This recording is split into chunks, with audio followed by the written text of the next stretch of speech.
Hey, what's up, you degenerate gamblers? This is Bill Burr, and you're listening to SGPN. Let it ride, baby.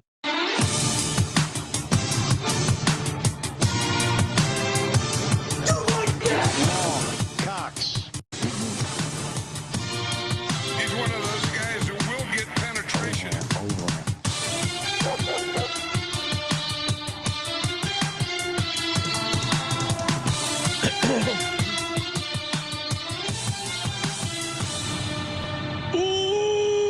Welcome everyone to the Sports Gambling Podcast. I'm Sean, second the money green, with my partner in picks, Ryan, real money Kramer. What's happening, Kramer? Dog.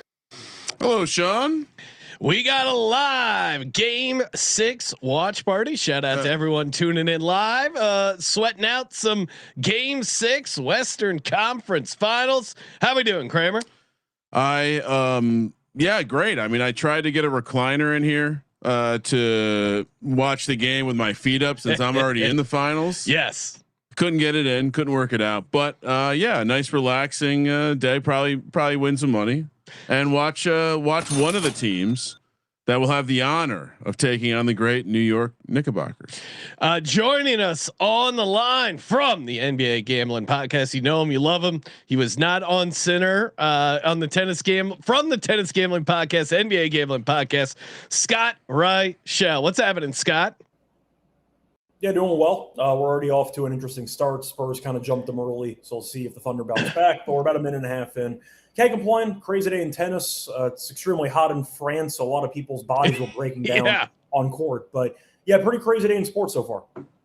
Well, and I would say crazy injury news. I kept handicapping this game thinking Jalen Williams was not going to play, and he was listed as available. He has not checked in yet.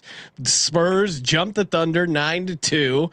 As someone who's on the Spurs, I like it because I'm laying 3.5. Also on the under on the SGA 30.5 points. I am concerned that Wemby hit 2 3-pointers because I don't want him to get set up and feel okay with the idea of just sitting back and hitting threes, because I feel like ultimately that's not going to be where his bread is buttered. But yes, we're already seeing some live action. But what do you make of this game so far early, Scott? So far, neither team can miss a 3-pointer. I mean, it's really too early to tell. It feels like everyone's making every shot right now. Wemby made a couple of threes. Dort made a 3-pointer, and Dort's in battle series. But yeah, right now defense optional so far in the first quarter. Yes, and I did like the under too at 219, although not to a great start. Lou Dort just hits a corner three, cut it to 9-5. Kramer burying the lead. This is a percentage stream by our good buddies over at OG, new prediction market here in the game. And if you see the link in the chat, OGs can get $100 in bonuses. Very easy to grab those bonuses. I will send it's the pinned link there, but get in on OG, the prediction market. That is what you're seeing right now, and I'll send the link in the chat again if you didn't see it. But get in, trade away with us, because we're gonna be firing here. Spurs up 11-7. Kramer, what are we looking at for live numbers? We are a tiny bit behind the prediction market is ahead of our stream, which is not surprising. I do just some commentary on the UI. You know, I'm a big UI UX guy. Yeah, like all of this, we're seeing the number is right back to where it was when it started at 3.5. Totals at 223.5. So a little bit of an uptick, as Scott mentioned. The team's quite hot right now. So yeah, where are we going to dip our toe in first? Scott, do we want to fire on some Spurs laying the number here? It's what, -4.5 plus 112. Do we think there's any value in the live under here? Where's your head at? I'm still waiting for the fourth quarter under. So, I always think there's value at that yes, point. But he loves the fourth quarter under. That's the thing about taking the fourth quarter under, though, is that I don't really know how much live liability you need on the total when you're already picking a slowdown period in the fourth quarter. So yes. I'm kind of already invested on that. But now, right now, I'm kind of waiting and seeing. Jada playing is a big deal for me. Not even in terms of him playing well, but I want to see how he's actually moving on the court. Because if he's going to be out there moving at, if you want to even argue, like 50% speed, then he might be a liability, a subtraction by addition. So we'll see what happens, but I'm kind of waiting for Jada to check in before I read into anything. Kramer, what do we got to fire a little bit here on the Spurs, right? This -3.5 might not be getting any better. Well, I'm on the opposite side of you, so I'm thinking, do I want to buy the dip? Oh, I thought we talked you into Spurs. No, he was on the phone. I begrudgingly, I kind of felt because remember I thought Wemby might have taken a shot he couldn't come back from. Wemby getting a nice rebound there. 11-7. I mean, well, here's what I would say. Obviously, both of these markets are very tiny, and will not provide much from a TV perspective in the finals. Which team do you think would have the greater honor to be carried by the New York Knicks in the finals? Well, I mean, San Antonio's not a massive TV market, but I don't think the ratings are going to make a difference either way, because if it's Wemby in there, everyone's going to be excited about Wemby's first NBA finals. And if it's the Thunder, you get SGA. A lot of people hate watch SGA now, and the Thunder, and certainly the story of them going back to back is interesting. So I'm kind of intrigued to see the correlation between the money line moving and the spread. Yeah, scroll down so people can see the spread numbers that we're looking at right now. Well, I was trying to keep the score. I guess it doesn't really matter if we have the score up. We can just go like this. Yeah. Oh no, you signed out, right? I might have gotten logged out. So, okay, log back. And then I was by myself. So yeah. I'm a little bit ahead of them for the actual stream. So I have 13-9 and the Spurs are about to get some free throws. But yeah, Wemby looks very involved, which you're kind of hoping for after he no-showed the entire last game. So SGA made his first shot, which is not ideal, but only one shot attempt in basically the first half of the first quarter. The lack of volume's good. I like how the Spurs are defending him. They're starting to force the ball out of his hands more, which I appreciate. But yeah, Wemby looks extremely motivated. I'll put it that way, which he should. So yeah, I inherited the solo mothership show. So yeah, I'm going to reign while they're gone. But yeah, Castle's going to the free throw line right now, and he just made the first. They're up 5 so far. Still too early to actually tell if we're going to see any team run away with it or anything. I did pick the Spurs. I think I'm still here on screen. They took me off the screen, but I'm still talking, so at least I got that going for me. But it's still a little bit too a game I thought we were going to end up getting, which is so far just a feel-out process. SGA made his first shot, but I am happy at how many bodies they're throwing out him, trying to make him defer. Yeah, no, I mean, and what do you think that is, Scott? SGA has gotten off to a really slow start offensively.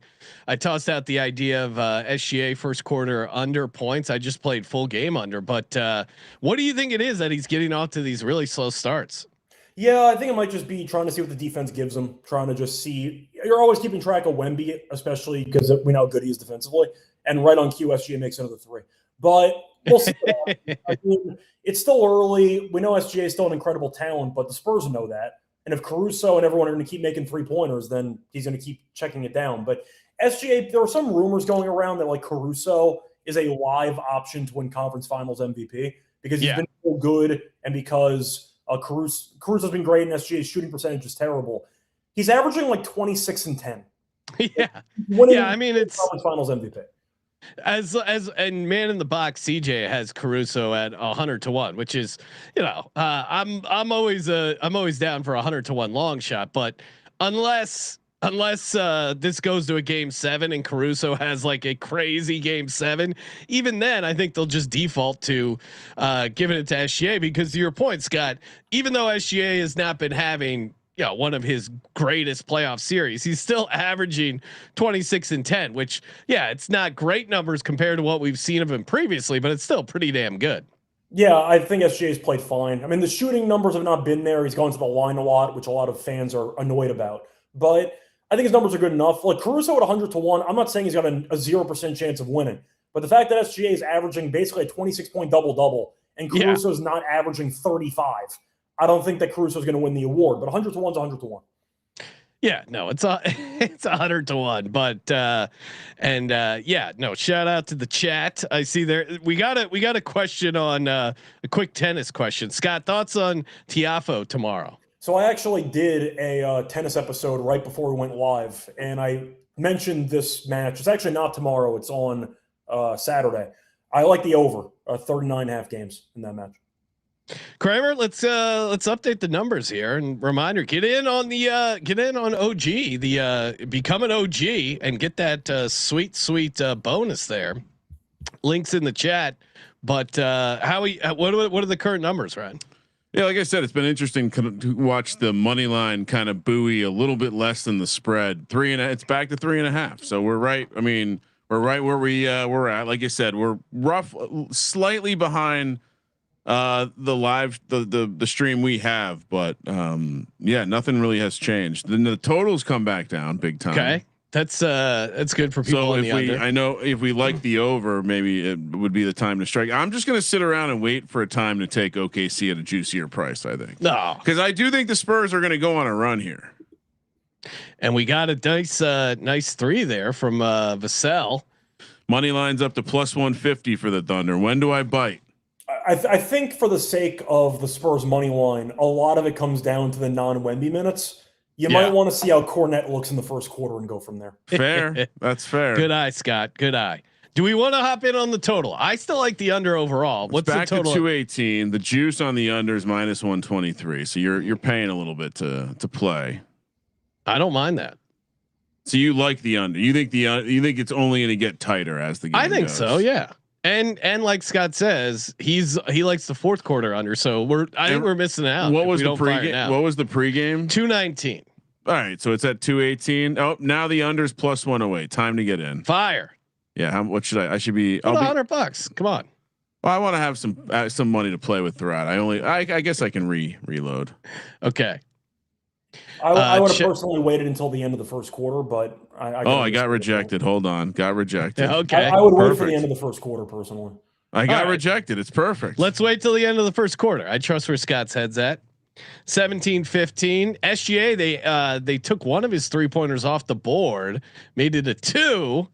And I wanted to explore this because I think, you also have. I mean, do they have a? You have props? live player props we can get involved in. Looks like we have points here, assists, rebounds, 3-pointers made. Oh, interesting. I know a lot of people were on Caruso pre-flop.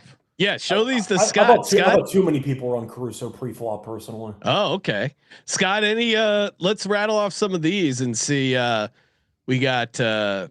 How big is too big? Oh, okay. Okay, yeah. Let's scroll through some of these. I mean, I still like the SGA. I got it at 30.5. Wow. No is at -223. That's probably too crazy. Wemby points, Stefan Castle, Chet. We always like fading Chet, but his no is now -317. Jared McCain. You see some inefficient markets here.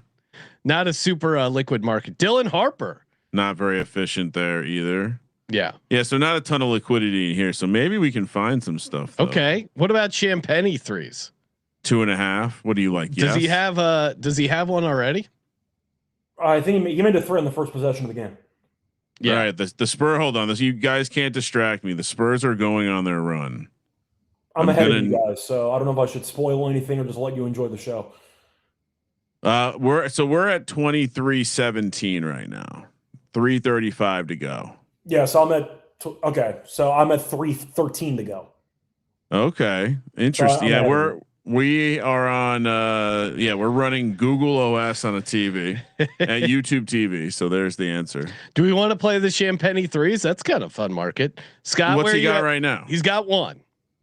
I don't mind. That, I was looking at Vassell actually. I didn't mind Vassell today. okay, what's Vassell's already hit 2 threes. What's his price at now? I'm not even seeing a mark. There's no liquidity. We can't get in there. And 2 separate SGA flop attempts not given to him. That is a great sign. As I got to pay attention. My money line is getting juicy here. It's and coming. Dylan Harper just hit a 3. Look at this graph, Sean. It's starting to really spread apart like a pair of legs. I might have to take a small little piece of this. Oh wow. What's the current money line on OKC? 212 plus 212. Okay. No, Scott did say to wait. It's 26-17 right now. Well, I said wait on the total. So yeah, that's true. So Total's back to already gone up, like, 223. 4 points. So yeah, back to I'd wait till the first 223. round.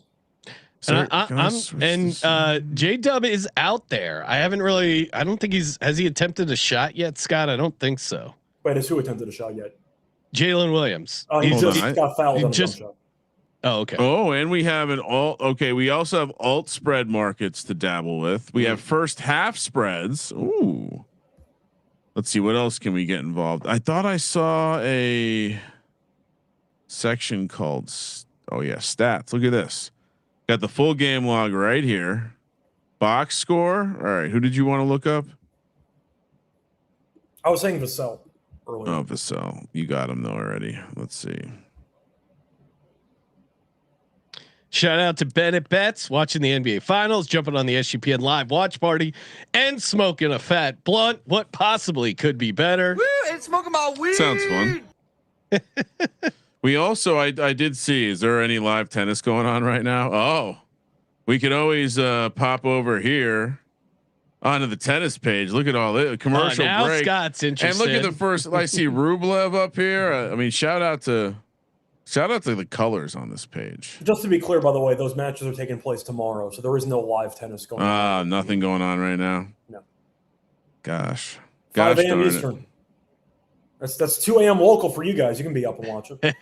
All right, we have looks like we have a live baseball game. Blue Jays Orioles. We have a live. Oh, the Aces are playing the Wings right now. Looks like do we sprinkle on the Wings? The Aces are dominating. Is the WNBA a big comeback in the second half league? Is that Paige Becker's team, Scott? Paige Becker's is Dallas, and the Aces have Asia Wilson, who's the best player probably of all time. Okay, so we don't like sprinkling on Dallas here. Terrell and I liked the Aces tonight. Okay. Oh, there you go. Let's stay away from that. Good plug for the WNBA gambling podcast. What were they laying? It wasn't a big number. It was like 1.5 or 2, I think. What do you guys? What are you guys in the chat? If you already signed up, again, plug away there. It's very easy to get those bonuses. It's basically just like setting up your profile. You get the bonus is very easy. Kramer, what? Let's see. I feel like I want to bite on a little of this OKC money line. The runs in the NBA are always so fugazi. No. But also, maybe the run's not over. Scott, if you were gonna hop in on OKC Live, when would you do it? You still wait? I want to see more from Jalen Williams. I think he's going to end up playing 20 plus minutes. So far, he looks okay out there. He's going to the free throw line right now, but I want to see if he's going to be anywhere near the J-Dub we're used to, because whether he's good or not, Dagnall's going to test him out. So that's kind of why I would wait to see how he looks. He's been in the game for like a minute. Ooh, I can get OKC minus 1.5 for plus 233. That's fun. Ooh. What's that compared to the money line? Money line's 212. Extra 27 cents is not that bad. That's pretty good. Yeah. Let's see if I can actually pull it off though. Let's see if the trade goes through. Oh, so that's on 100. So if let's see what it nets out to. Oh, we and we got a celebration. There you go, Kramer. First order on OG. You are officially an OG, right? And it's an alt. In proper NBA playoff fashion, it is an alt spread. J Dub, 1 of 2 from the line. 26-18 Spurs. Spurs off to a pretty good start here. There are some De'Aaron Fox possessions that I just can't stand watching the Spurs play basketball. I think Fox is pretty good, but he has some like main character syndrome where it's like, I got to get mine. It's like, no, you don't. Like we don't need fadeaway mid-range jumpers in game 6 of like an elimination game. We're good. I'll put it this way though, Cornette's actually giving some decent minutes. He drew a foul on Hartenstein there, but nice. Some of these Fox possessions are just a mess. Well, and he's not 100%, but yeah, I agree. Like whatever is going on with his ankles, he shouldn't be forcing fadeaway jumpers. That is that's not what they need. Feels like neither team's bringing the A game right now. I mean, Spurs. Yes, 28 points here in the first quarter. They're bringing the A game with Wemby on the bench. This unit's gotten killed all series. They actually look decent right now. I know we're on our underdog entry. We're looking to fade Dylan Harper. That's not off to a great start, but he's looking way better than he did previously. Yeah. Well, I mean, he's attempted, I think, 3 shots and he's made 2 of them. So it happens. I mean, SGA made his first 2 shots. He hasn't made one since. So we'll see what happens. So what is the NBA world saying about this SGA lawsuit situation? The world is that he's soft. It's a battle of softness between SGA and I mean, if you didn't see it, Ryan's alluding to Underdog. They did a gimmick where they made like a operation See board. if I can find it. And made fun of SGA and his flopping, and they actually sent a cease and desist to Underdog, which is an NBA Central type post where you're assuming it's not real. Kramer asked me a million times if it's real. I'm like, I don't know. It was reported by Front Office Sports. I don't. Nice fadeaway there by SGA. So now 8-point lead for the Spurs here. 1:14 left to go in the first quarter. But Spurs hitting some threes. Oh, come on. That's a sloppy ass Luke Cornette alley-oop. I mean, he should have dunked it, but it's a separate story. Well, I'll put it this way though. They survived the first 4 Cornette minutes. That's a massive win for San Antonio. Oh, wow. Not a good look for J-Dub on that turnover. No. I mean, he is not 100%. All right, so I have the. Let me get this.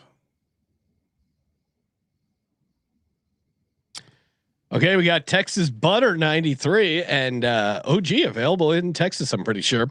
Just placed money on Vassell for 4 threes, 15 points. Castle 10 assists, under 221.5. We shall see. Throwing darts. Well, hey, that's what we're here to do, right? I got it. I have the materials from the lawsuit. Really? Is it a lawsuit or is it a cease and desist? Yeah. Cease and desist. Yeah. I'm assuming that one comes before the other, and if they don't do anything, then they'll sue. Yeah, I mean, cease and desist is a nice hey, stop doing this. Yeah.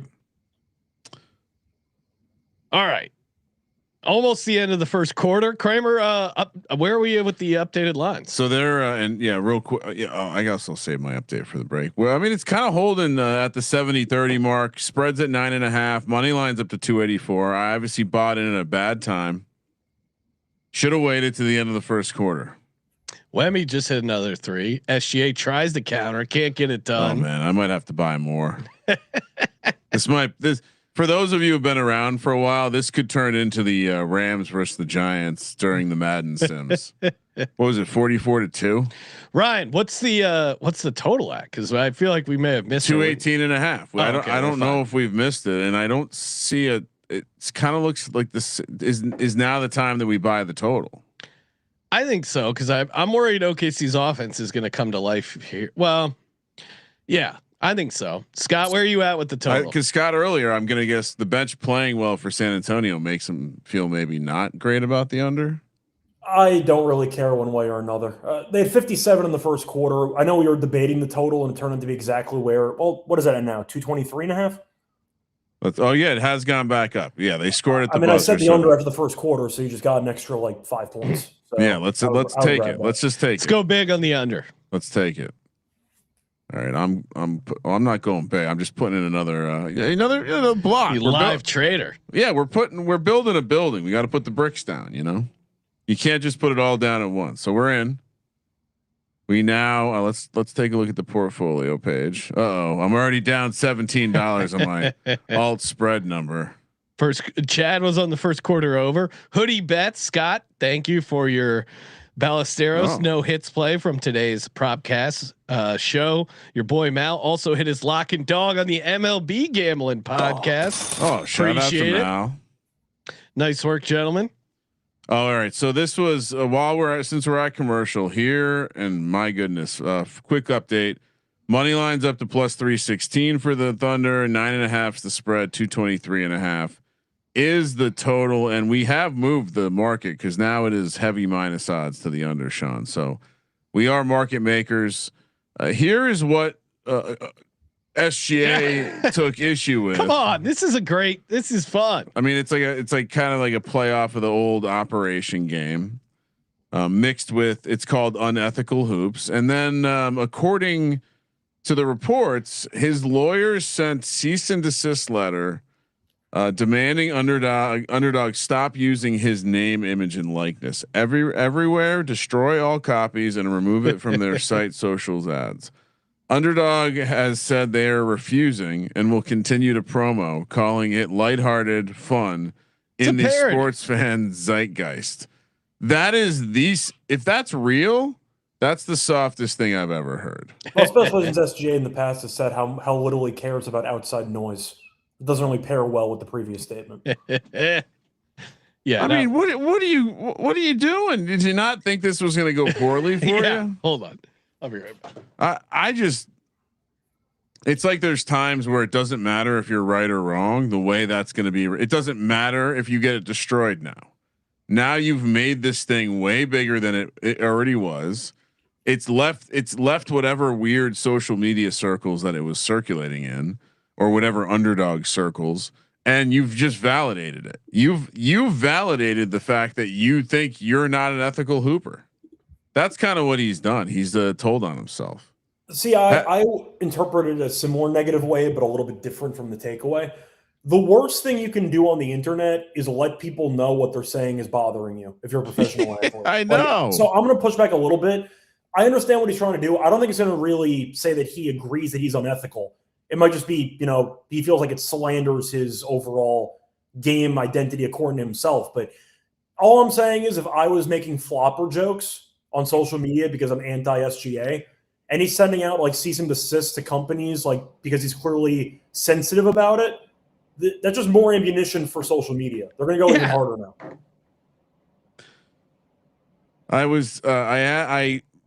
While researching this, I asked my assistant to see if SGA had a history of suing people, and it came back with a 2023 real estate lawsuit where he sued the seller of his $8.4 million Burlington, Ontario lakefront mansion, arguing the seller committed fraudulent misrepresentation by not disclosing that the previous tenant was Aiden Petersky, the crypto king, involved in scandals and threats.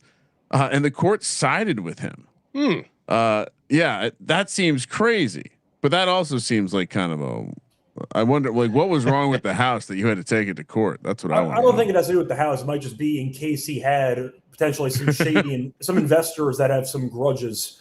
If they're not aware of who lives in the house, then in theory there could be some problem. You don't want someone who got screwed on a crypto deal coming to your house and messing it up. Were you aware of this guy named the Crypto King? No. I know the Liver King and the Tiger King, but I don't know the Crypto King. Yeah, but I would say not really a good sign for your mental state if you call yourself something king. LeBron, you can throw LeBron in that one. To be fair, if you also lost like hundreds of $1,000s on ETH and NFTs, then you might see a couple of people get a little angry. Yeah. Nice drive by Wemby. Spurs answer with a bucket by Caruso here. 37-24. All right. Not a bad look any here for under. surprises so far from you guys? I feel like Sean and I kind of just expected the Spurs to jump. Yeah. It's just going to be, can they hang on to this? Yeah. You were right. We'll see. I mean, Wemby. I was when I made the bet on this game, I was very into the idea that Wemby's a huge bitch. He's not playing like one right now. No. Did your Thunder handicap like weaken when you heard about the SGA cease and desist? Because that kind of counteracts the Wemby stuff, doesn't it? Yeah. Well, it also not. But then there's the weird thing going on where I'm like, please let the Knicks face SGA. If he doesn't like that little game, he's gonna have a hard time with Bing Bong. I mean, Knicks fans will have a field day with SGA. Jared McCain getting on the board here with the 3. Now that's obviously a foul. Oh, they didn't call it. All right. Wow. Well, hey, if you're gonna swallow the whistle, I'm fine. It's good for the Spurs. But this is the kind of run my Thunder needed right here.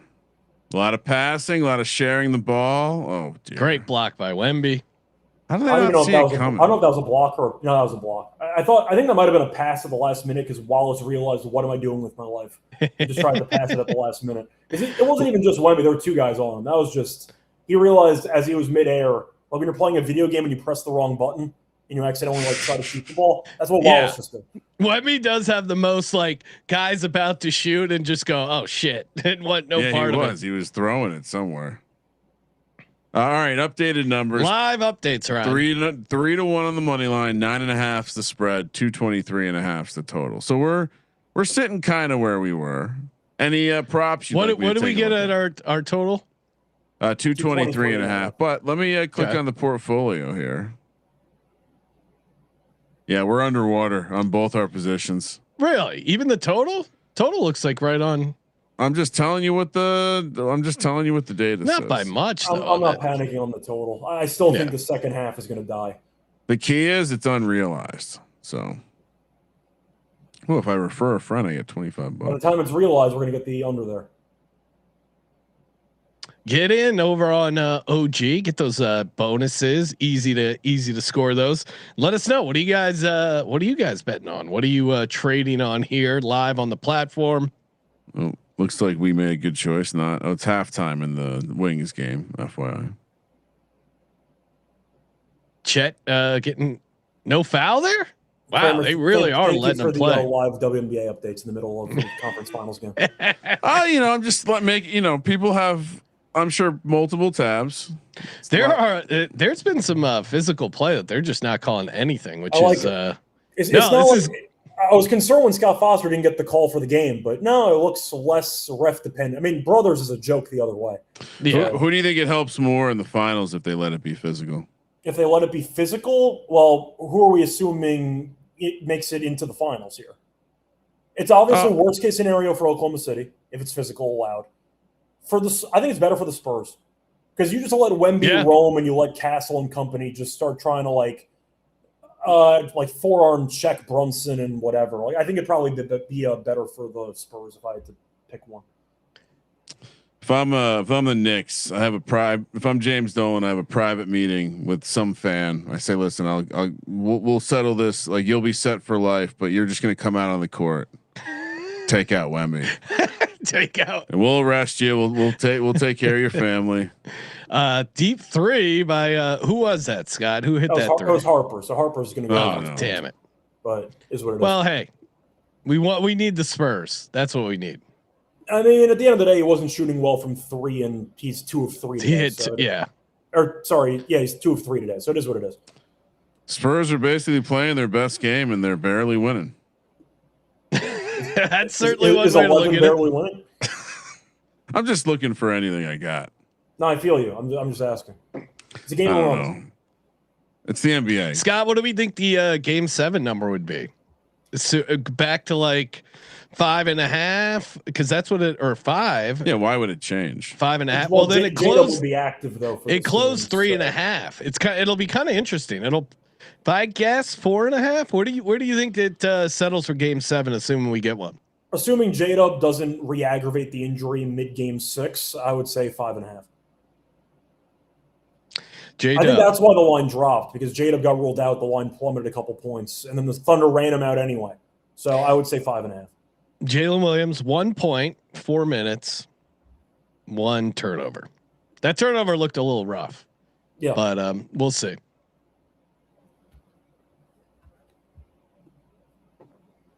All right, Kramer, any updates on our positions? No updates. It's kind of holding. It's it's an 11-point game. They're trying to sneak us, get me to buy more. Okay, it's 334 on the money. Ooh, that's juicy. The 9.5 is still there. 223.5 still the total. Bennett Betts pointing out this game does not stink if you're betting on the Spurs, which Scott and I are for now off to a good start. For Knock on wood. Long game, a lot of action. For now.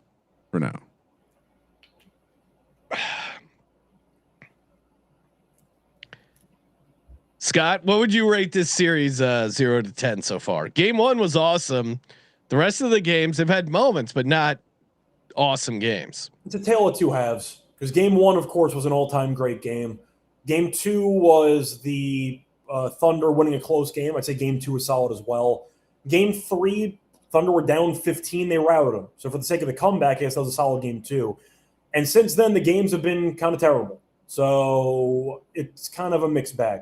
This game so far, we'll see if it turns around, but we're on pace for, I believe, 4 straight double-digit victories. Yeah. So looks like it could be better. Kramer, looks like we got a guest here.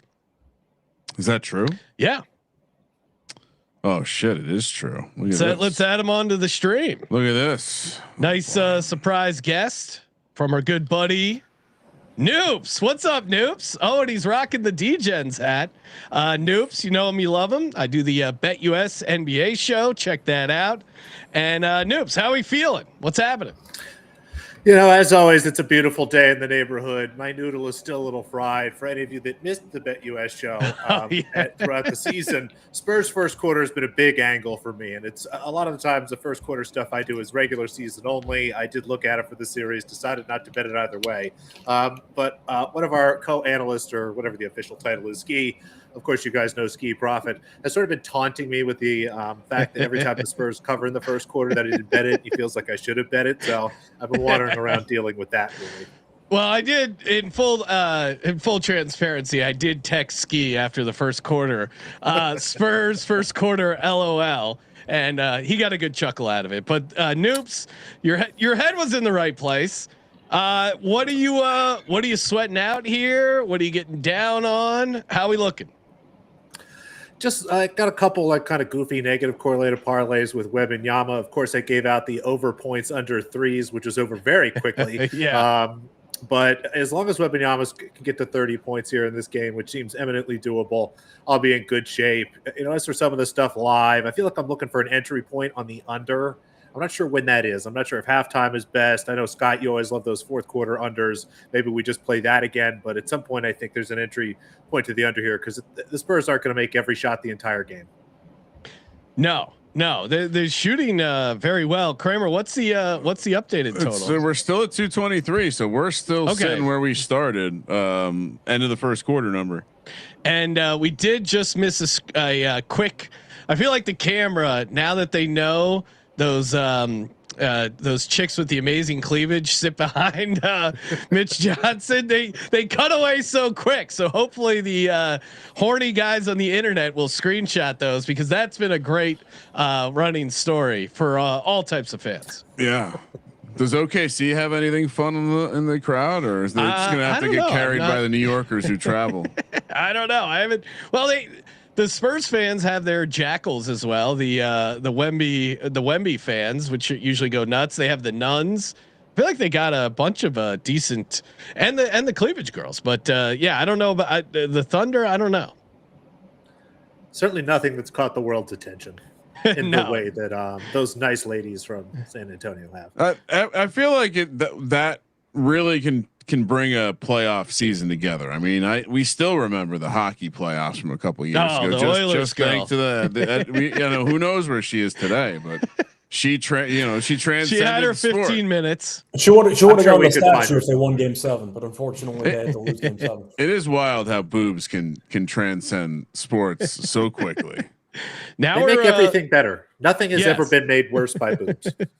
It's fair. Unfortunately, the scoring picking up for our live under here. Now it's what 47, 41. 228 now we're up to. Okay, so lost a few points there. Lou Dort. Was that Lou? Oh no, that's Kason Wallace. I swear, the NBA rims are the Interesting softest bounces. rims. I've taken a lot of jump shots in my day. I've never once gotten a roll like that ever. No. All right, Noop. So you're waiting, maybe fire on some unders. Any other player props you find interesting? I know you had you like the Jared McCain assists. Unfortunately, he's already got it. The over? Does he? Does he already have 2? That's a bummer. That bastard. Let's hope not. Well, it's okay. And Harper already got there, so I already lost that. Yeah, But it's no. Jesus. fine.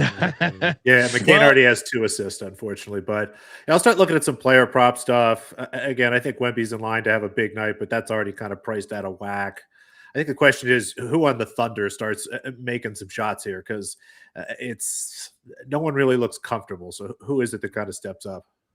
And my big play on SGA under 30.5 points. Knock on wood. That's off to he's only got 6, and we're what? Yeah, the 5? live's 26.5. Yeah. Yeah, that's probably a weird market to handicap. It's like, well, he hasn't been well, just because it's going to be like he could potentially be so backloaded in the fourth quarter, but also things could get out of hand. This thing is so backloaded in theory that he get lifted if they decide to just wait for Game 7. Or the other way around. Yeah, exactly.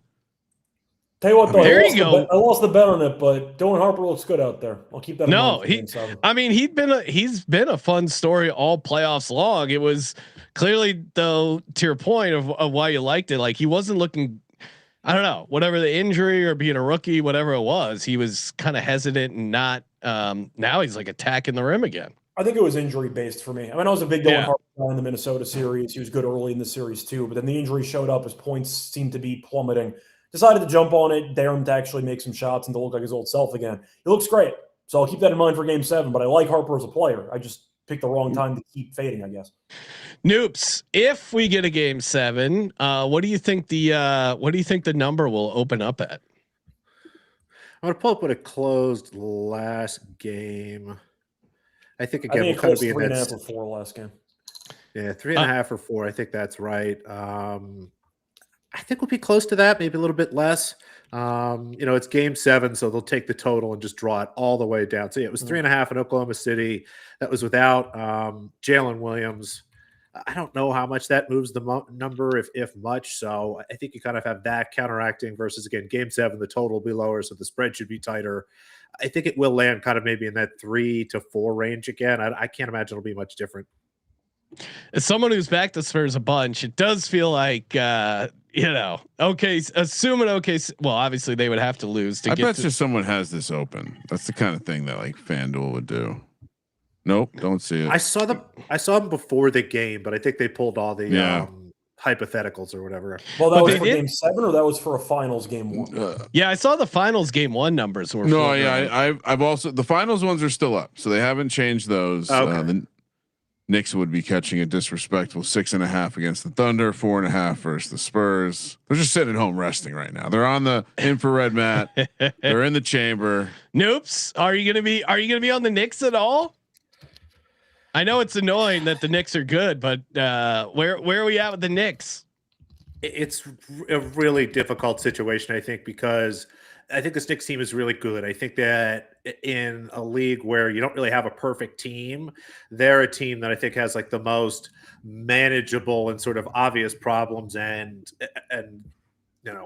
what they could do offensively and in certain ways is really interesting. But again, they've yet to play a team even close to the level of talent of this Thunder team, of the Spurs team. But now we also have to consider it seems like the Spurs are healthy. We'll get everybody from them. If it is the Thunder, how bad is Jalen Williams? Can AJ Mitchell play at all? Without those two guys, it's suddenly very close.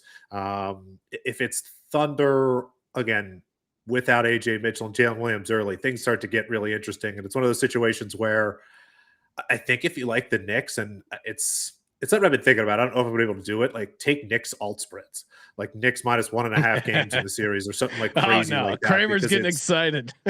It's just, again, I'm not betting the Knicks, but if I am, it's like that. I think if it's a close, long series, it's probably one of these teams getting healthier rather than the Knicks kind of losing their edge. But I think both of these teams, again, are still a level better than the Knicks, even as good as they've been playing for the last 2 months.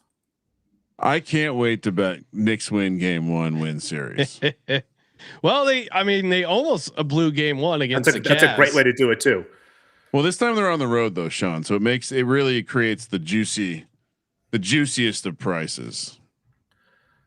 Yeah, no, I might just have to bet on the Knicks just because I'm gonna have to hang out with Kramer. So if they end up winning, I'd rather get the cash than listen to Kramer yell "bing bong" all day, very annoying. Walking around the office. It's gonna be very annoying. I'm just fascinated to see how many Knicks fans there are at these games, because it's not like a ticket to Oklahoma City or San Antonio is very expensive, folks. I guess that's the question I'll ask though. Which stadium or arena is easier for Knicks fans to invade? Oklahoma City or San Antonio? There does seem to be a sense of pride in OKC where like people aren't or less willing to sell the tickets. The thing is, I think this is one of those things where the New Yorkers are so rich and powerful. They just use the agents and the movers. And so they don't even have to get their hands dirty. But I would say 100% it's the Spurs. I'll give OKC a little bit of credit. That does seem to be like everyone wears the t-shirt when they get the free t-shirt. Everyone's in their seat on time for the game. It does seem like they would be more likely to say, fuck that, I'm not selling. Well, Spurs fans have shown up too, and then a New Yorker writes them a check for a year of mortgage payments, and it's like, all right, I guess I'm not going to game 1. Some of it is also travel costs, comparing flights, etc. It's probably easier to fly. Well, they're probably equally weird cities to fly to. San Antonio. Flying to San Antonio sucks. Flying into San Antonio sucks. Yeah. OKC really too. Airport. You almost have to connect. So getting to Oklahoma City is easier. That probably matters. Both, I was just thinking about, are both arenas the same size? Because like you'll have more tickets at one, but I generally think it'll be hard for them to get into either. But I'm just curious to see, because mostly, frankly, Sean, one of the saddest moments of my life, the way these Knicks fans punked us in terms of showing up. Oh God! If it turns out that Shyamalan really gave his tickets to Chalamet, he's dead to me. I've never watched any of his movies ever again. If I see him in public, I'll just start booing him. 6 Cents sucked. Well, unfortunately for you guys, he made some bad movies there at the end. Now, I don't want to get into a deep conversation with Noops here about the quality of maybe some of his later work, but yeah, no, it seems like he was already dead to most people. Just to be clear, when you say later work, like how late are we talking about? Like I know like you don't mean there's like a basketball game going or anything, but like which movie without you was wow, this is terrible. I would say that was it The Village? The Village, I thought was solid. Amish people. Okay. Yeah. There has been one movie that you saw though where you just said, "What the heck? Is he washed? Has M. Night lost his fastball?" There has been one movie where that came out where you just thought about that. It was the Will Smith movie with his son. Oh yeah. Because as Sean knows, I'm a big Will Smith stan. Well, I used to be. That was one of the movies that was the beginning of the end. Now, unfortunately, as a Spurs backer, Wemby settling for some threes. He's not hitting them. SGA's been chucking here a little bit. Is that true? Wemby's made like 3 threes already, I think. Yeah, no, I'm saying like recently. He just I'm just saying, like he's made 3 already. It's fine. I'm just saying he missed one. He's cold. Maybe. Saying? Either way, it's been good for the under. And there, Wemby's 3 of 6 right now. Yeah, I feel like he started. He hit his first 2. 1 of 6 since, but got off to that good start. Now we got. So we're back to 3-1 on the money line, 9.5 on the spread, and 223 for the total. Okay, so we're right at our. If SGA plays this bad, they're getting blown out by 30. Yeah, he's been horrible. Well, that's the other. You know, the other way to say that, Scott, is SGA is playing horrible. Well, yeah, SGA is playing a horrible game, and they're right in it. They're only down 12 points. I'm just saying, one thing that's jumped off the page so far is SGA is settling for way too many contested jumpers. Like he looks really off right now. Carter Bryant with just a monstrous dunk. And then looks like Chet got blocked coming back the other way. Oof, bad series for Chet. Yeah. Is this? But as far as the game, the 3-point shooting is wild. The Thunder are just 4 for 15 from deep. I mean, even if they hit 2 more of those, we're talking about this game much differently. Well, yeah, on our Bet US NBA show, Ski was talking about it. Like, I mean, they shot lights out like some of those role player guys, but I mean, you expect even on the road, you expect better from SGA. As someone who has his under points, though, I'm loving this. This might be time to buy the dip. Live money line on OKC is up to plus 316.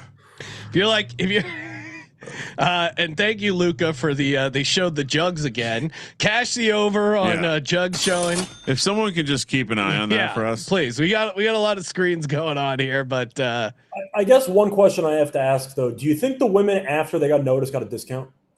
I'm sure. No, and someone's paying for their tickets. Well, I think that's true. It's probably the same price for them.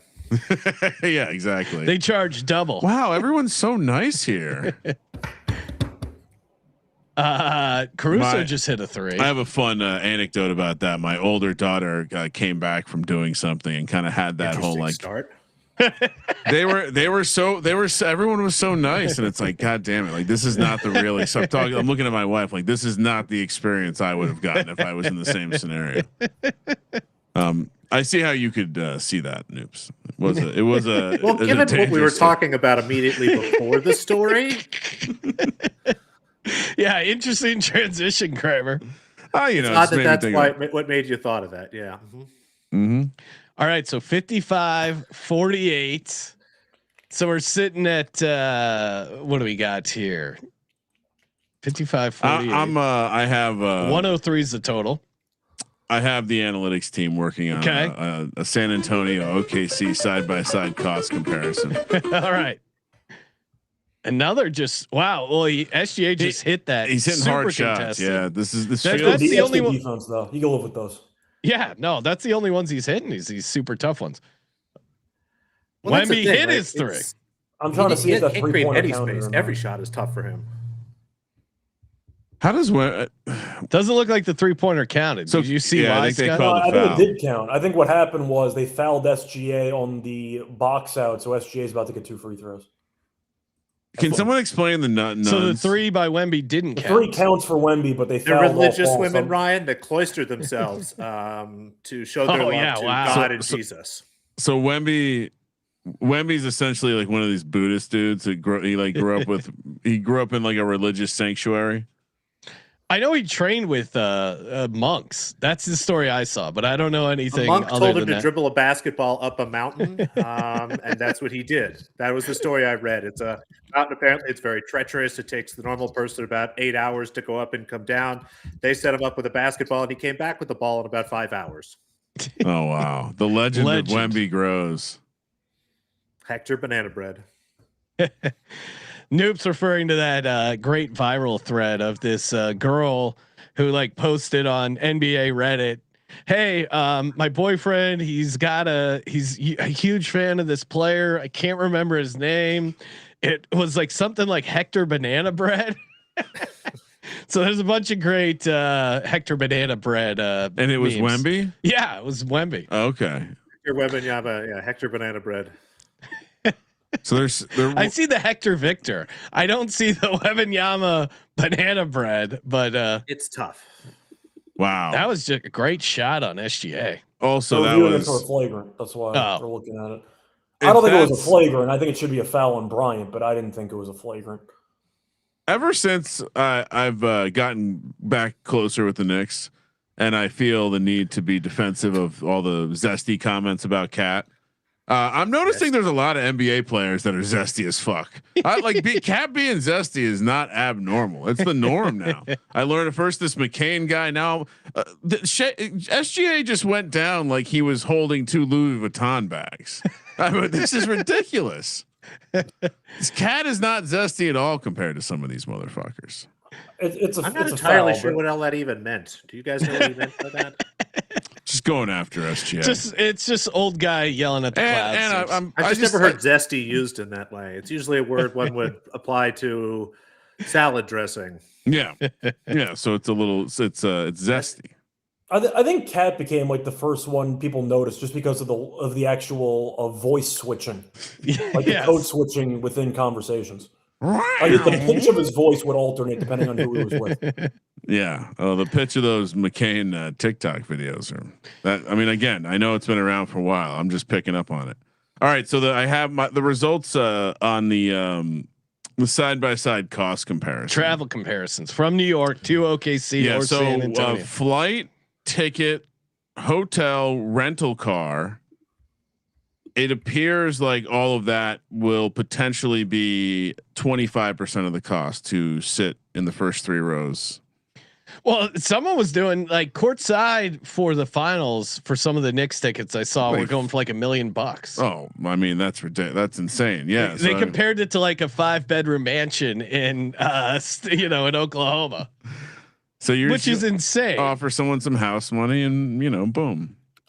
I actually can't believe you could buy front row seats for a Knicks game. Like, it actually blows my mind that you can even go online to a website and like, oh, let me buy a ticket for like a front row seat. Like, why aren't those like planned? Why aren't those like, you're the Knicks, for God's sakes? Like, why don't you just like, these are the people who's sitting in the front row. Don't sell your ticket. Call us. We'll find someone else to do it. Like, I think you're right. My thought is that, because if you go look at the ticket map, and maybe I can bring it up here, there are some really outlier ticket prices, and it makes me think, like, to your point, there's tickets that obviously wouldn't actually be on the market, and I think they just have a pair listed for a ridiculous price to like, just for probably the clout. Drum up social. But then you see like regular tickets are going for $5,000. Oh, Sean, just to get in the building is crazy. And so it's gonna. I mean, oh my goodness, it's gonna be a scene. I think I missed out on the juiciest of the money line prices, by the way. Wemby another miss 3, and then Kason Wallace answers at the other end. So we got to be right on our. The total is live total 223.5. Money line's down to 194. Oh, Ryan, you could have had plus 316. I know. Oh, I'm going to ask, because the tickets are so expensive to actually go to the game, I'll ask all of you guys. Were you big sports bar guys? You go to like team themed bars, or you just watch it at home and just enjoy the game?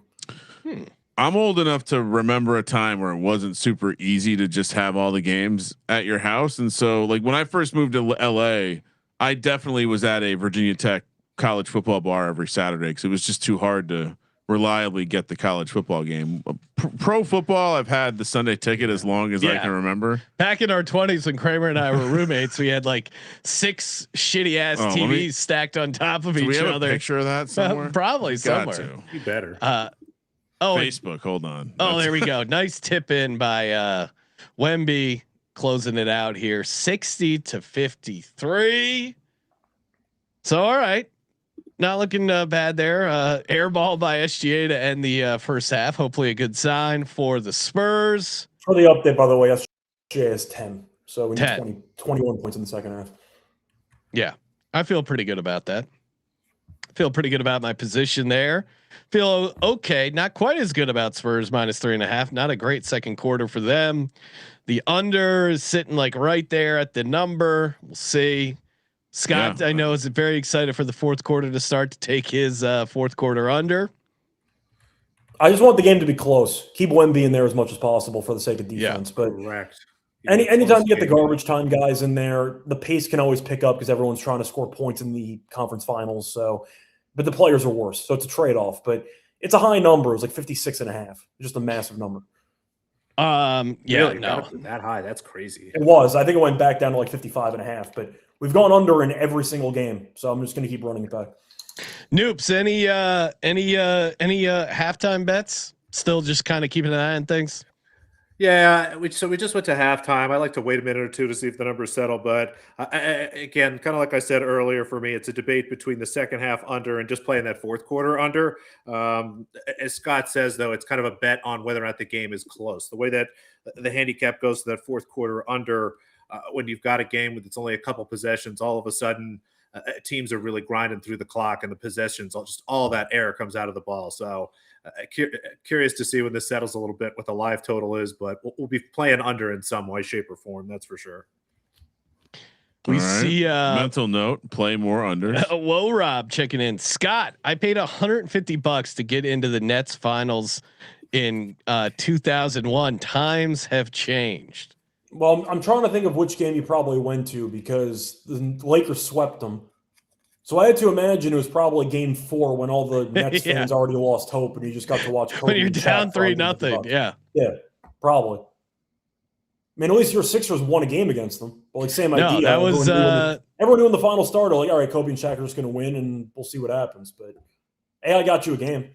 Yeah, no, that was awesome. They should have won the second game. They got hosed in that game. And if you guys really want to have me go off, and then what happened in the other two games? It's a safe space. Doesn't matter. It'd be a lot different, Scott. No, if it was Sixers 2-0 going back to Yeah. Philly. That's for You're saying sure. those two games in Philly were, for lack of a better word, ugly, from what I remember. Yeah. Oh, it was. Well, that was the way the Sixers played basketball. It was like, honestly, it was a mess because like the way the team was built was like the defense was crazy good, and it was just like if we keep the other team to like 85, Iverson can somehow get us to 90, and it's like that was it. That was the whole thing. It was kind of brutal to watch, honestly. I miss Iverson. A lot of George Lynch, a lot of Eric Snow. Eric Snow. Wow, that takes me back. On that team, I think, right? Yeah. Yeah. Pretty sure. Eric Snow was the point guard, yeah. Yeah. That's what I thought. Starting lineup, it was Eric Snow, Allen Iverson, George Lynch, Tyrone Hill, Theo Ratliff, or Dikembe Mutombo with Aaron McKee first off. I was going to say, I remember McKee was on there. I wasn't sure if he started or not. And then they always had either Kevin Ollie or Doug Overton, but never both. Never both. You'd be a fool to play both. Tim Thomas. I'm trying to look at live props if there's anything I'm interested in. Yeah, Ryan, you want to pull up, see if there's any good markets fired over here on OG. Get your $100 in bonuses. Just put the link in the bio there. I mean, it looks like there's some liquidity in the SGA market. Okay. Chet, what's his Chet? 14.5 still. I think they keep the numbers static and just move the prices. Move the market. Let's see. By the way, the updated number on SGA is 25.5. So knock on wood, not too bad. Scott, I'm looking at fourth quarters. What do you like better? Under 55.5 minus 125 or under 54.5 minus 110? That's a close one. I'll go 110. I'm not going to lay extra juice on it. You never really pick a total under by 1 point, like usually pick a couple of points for wiggle room. No, I don't have those priced well enough. I kind of agree. The good news is it's actually minus 106 over at FanDuel. I don't know what it is where we're looking right now, but some people have told me they've gotten better numbers on the fourth quarter by betting the live under in the full game, like after the third quarter. It's always something I look at, but I find like at this point with halftime, it's best to kind of like scoop that number. But you're right. Sometimes you can get a little bit better. Yeah, I remember last game it was 50.5, and I'm like, I can't take that. And it landed 49. But people told me in game because it was such a high scoring game, they got 52. I gotta grab a charger. And it's also so hard live too to get some of those bets actually in. So that's the other thing. I try to get all my stuff in now because we have some time. There's commercial breaks and stuff. Yeah. I mean, it's not going to change enough. I'm trying to think of which role player I would take to go over. Would it be Cason Wallace at 15.5 when he already has 11? Or Jared McCain at 10.5 when he already has 5, but he's only taken like 5 shots, and he's attempted 10+ shots in each of the last 4 games. That's kind of what I was thinking when you said McCain. Like, who's going to chuck? Yeah, it's kind of what you're looking for. You want the volume. So yeah, Cason Wallace might just be like, I'm 4 for 4. I might as well stop. Like, pull a John Collins. I think the word I'm looking for is conscience. I think McCain's chucking. Cason actually has one. I don't think that McCain has one, so he's going to keep shooting. No, he does not. I mean, if he's on the floor, that's his job. Yeah, but only 4 shots from McCain. Guy's taken 10+ in 4 straight games, and even if it gets to a blowout, maybe McCain does work with some of the bench unit guys. Who knows? Maybe not because they tried to kill him last game, but who knows? With McCain, I'm seeing some nice prices on 15+. It looks like his base is either 10.5, 11.5. I saw 310 on FanDuel for 15. Yeah, I think that's what I'm playing. We can get a plus price on his 2.5 threes. The issue is the 3-point shot for him has been a little bit underwhelming. Like, he's 1 for 1 tonight. mid-range. Yeah, he's got one attempt, one make tonight. So 2.5. That puts him at like 9. I'd probably rather play that than like land juice on the 10.5, but I think the 15 plus is the best way to do it. Yeah, you're probably right. I mean, the market here is completely off. That there's no liquidity, but I like the theory that someone's going to be chucking at some point. And we know McCain's never afraid to stop shooting. There was that one game where he went 1 for 10 and everyone was praying he'd stop shooting and he kept shooting. So I don't mind it. I mean, Dort took a decent amount of deep threes. They weren't very good.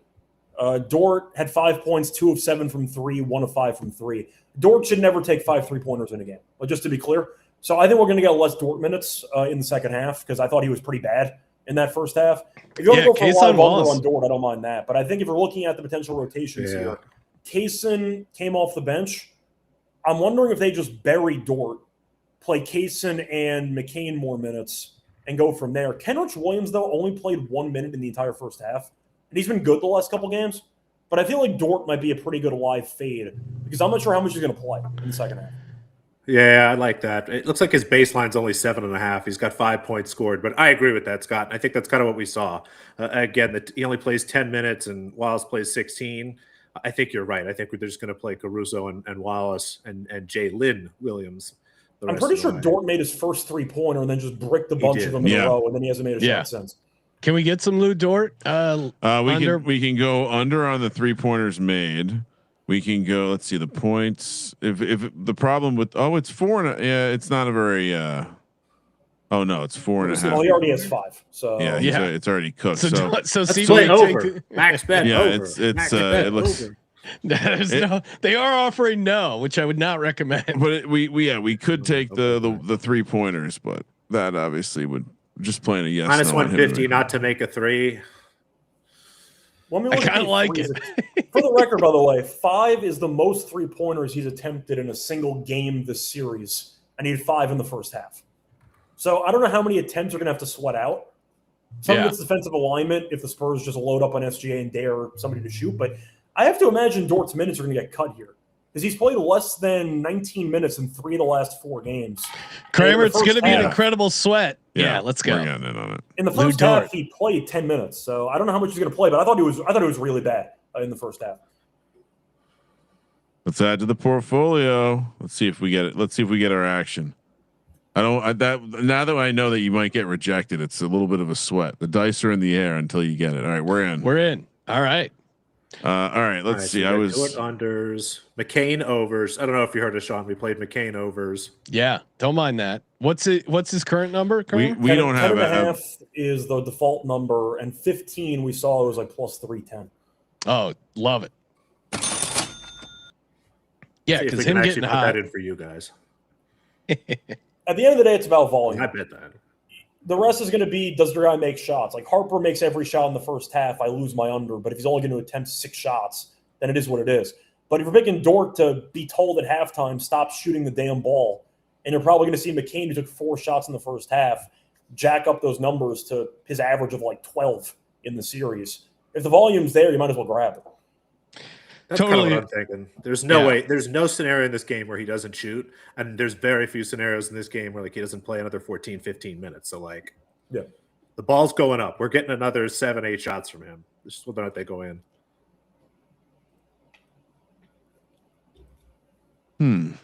Kramer, I'm going to ask you though. Your team trailed the entire first half. They're only down 7. How do you feel? Yeah, that's what horrible first half, all things considered, and they're right there. I do could feel have been a lot worse. Yeah, it could have been a lot worse. It did seem like the handicap that Scott and Sean had on the pod yesterday that San Antonio were going to jump them a little bit did happen, but as I've said, down 7 with SGA only having 10 points. You got to feel decent about since that. A small data scraping project back in 2007, 2008, where I really paid close attention to the NBA, I determined my one takeaway was that NBA games don't start until there's 8 minutes left in the fourth quarter. And so that's why the live betting is so electric. I don't know if I agree with you. I think 8's too high. Probably. I know the Knicks had the crazy comeback when they were, they went on that crazy run with like 8 minutes to go. I think most people would argue 5. I watched the entire game anyway because I just enjoy it, but a lot of people feel that way towards the last like 5 minutes. This was 20 years ago, so. Scott, we have a question from Japan. I'm assuming this is tennis related. Noops also is a tennis guy as well. Yeah. We'll start with Scott. Little Moise Kwame. Homie is a dog. Little Moise. Yeah, 17 years old. Guy's in the 3rd round. Phenomenal job today. He choked pretty badly and then found a way to win. But 5 hours. I don't know how tennis players do it. I tried to play tennis yesterday for like an hour and I was exhausted. I don't know how people play for 5 hours in like 90 degrees. But were you cramping? My shoulders are killing me. But yeah, when you're out of shape and it's your first time playing in a couple months, make sure you stretch because I skipped that. Step. There was a study recently that said that playing tennis, well, it was really studying like basically professional tennis players compared to other professional athletics, but playing tennis essentially extends your life by more than any other athletic activity. My grandfather would play tennis every single day into his 80s. Passed away, unfortunately, but he played tennis every day for like 50 years. There you go. I can believe that. It's got to be good for your heart. It keeps you moving. You're outside. I mean, I it can is. See that. There's no jump. There's not really jumping. Low impact, but you get those nice cardio. There's no physical contact. Right. It's a pure athletic. A lot of core stuff. You're turning. A lot of twisting. It's no hot yoga, but I'm sure it's pretty good for you. Noops, you messing. I know you like to you do some tennis handicapping. You got anything going for the French Open? I do not. I am woefully unprepared. I have looked at some stuff. I can't in good conscience tell anyone to bet it. I would say again, Scott, I'd be curious to hear what you think about this. So after what happened with Sinner today, I feel like everyone in the world is going to be chasing big dogs at those kind of like early times, at those times like when heat is really bad. Do you think it makes sense to do that? Do you think the market has caught up with some of that stuff? Or should we actually be looking the other way at some of these favorites who might actually have some value since everyone's kind of overreacting to if Sinner can't keep it up in this heat, how could all these other guys do? Or do you think there'll be some sort of big overreaction in the market to that? I don't know if it's going to be an overreaction of the market, but I think that a lot of people will be chasing potentially live bets on certain players.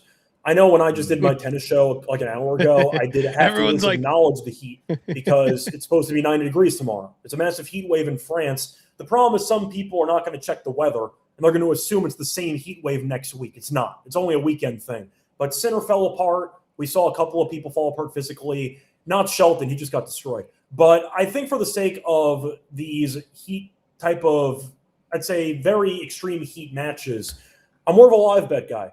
There were a couple of plays that I made some money on today.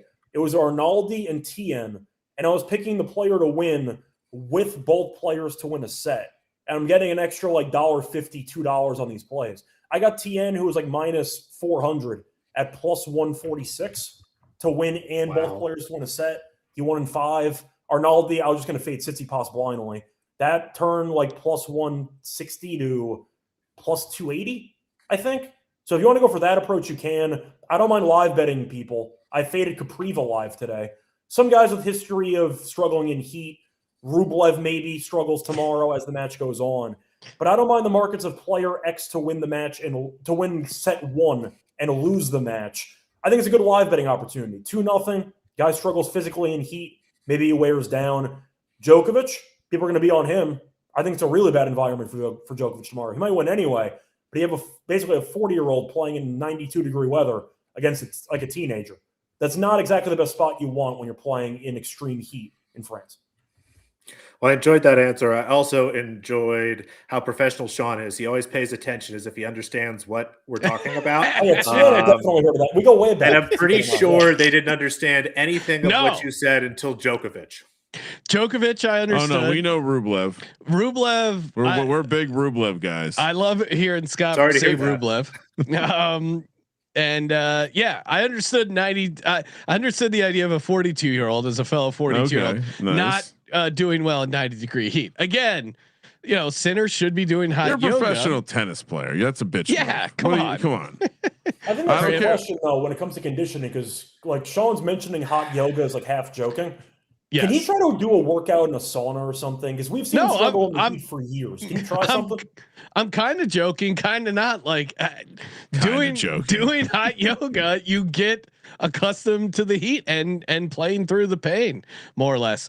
We got a question here, Eldridge, watching on X. Shout out to you, Eldridge. Why don't they play Kelly Olynyk? Luke Cornett looks like he's playing in the unenhanced games. Whoa. Yeah, the Nuns can't save Luke Cornett. Not having a great series. Noops, any thoughts? Is Kelly Olynyk a better option? I think that the answer to your question is sort of the question, and that the reason they're not playing Kelly Olynyk is because he's actually worse than Luke Cornett. I think that if you're the Spurs, if you're at the point where you have to play Kelly Olynyk or Bismack Biyombo or Mason Plumlee big minutes, it's time to really consider another strategy like going small. Just play more Carter Bryant. I don't think that you're trying to replace those Cornett minutes are not going to get better with Kelly Olynyk. They're just not. His shooting's okay, but defensively, the rebounding is worse. He's just going to get crushed. So I like the creative thinking, but it's probably just a move to go small if there's no Cornett.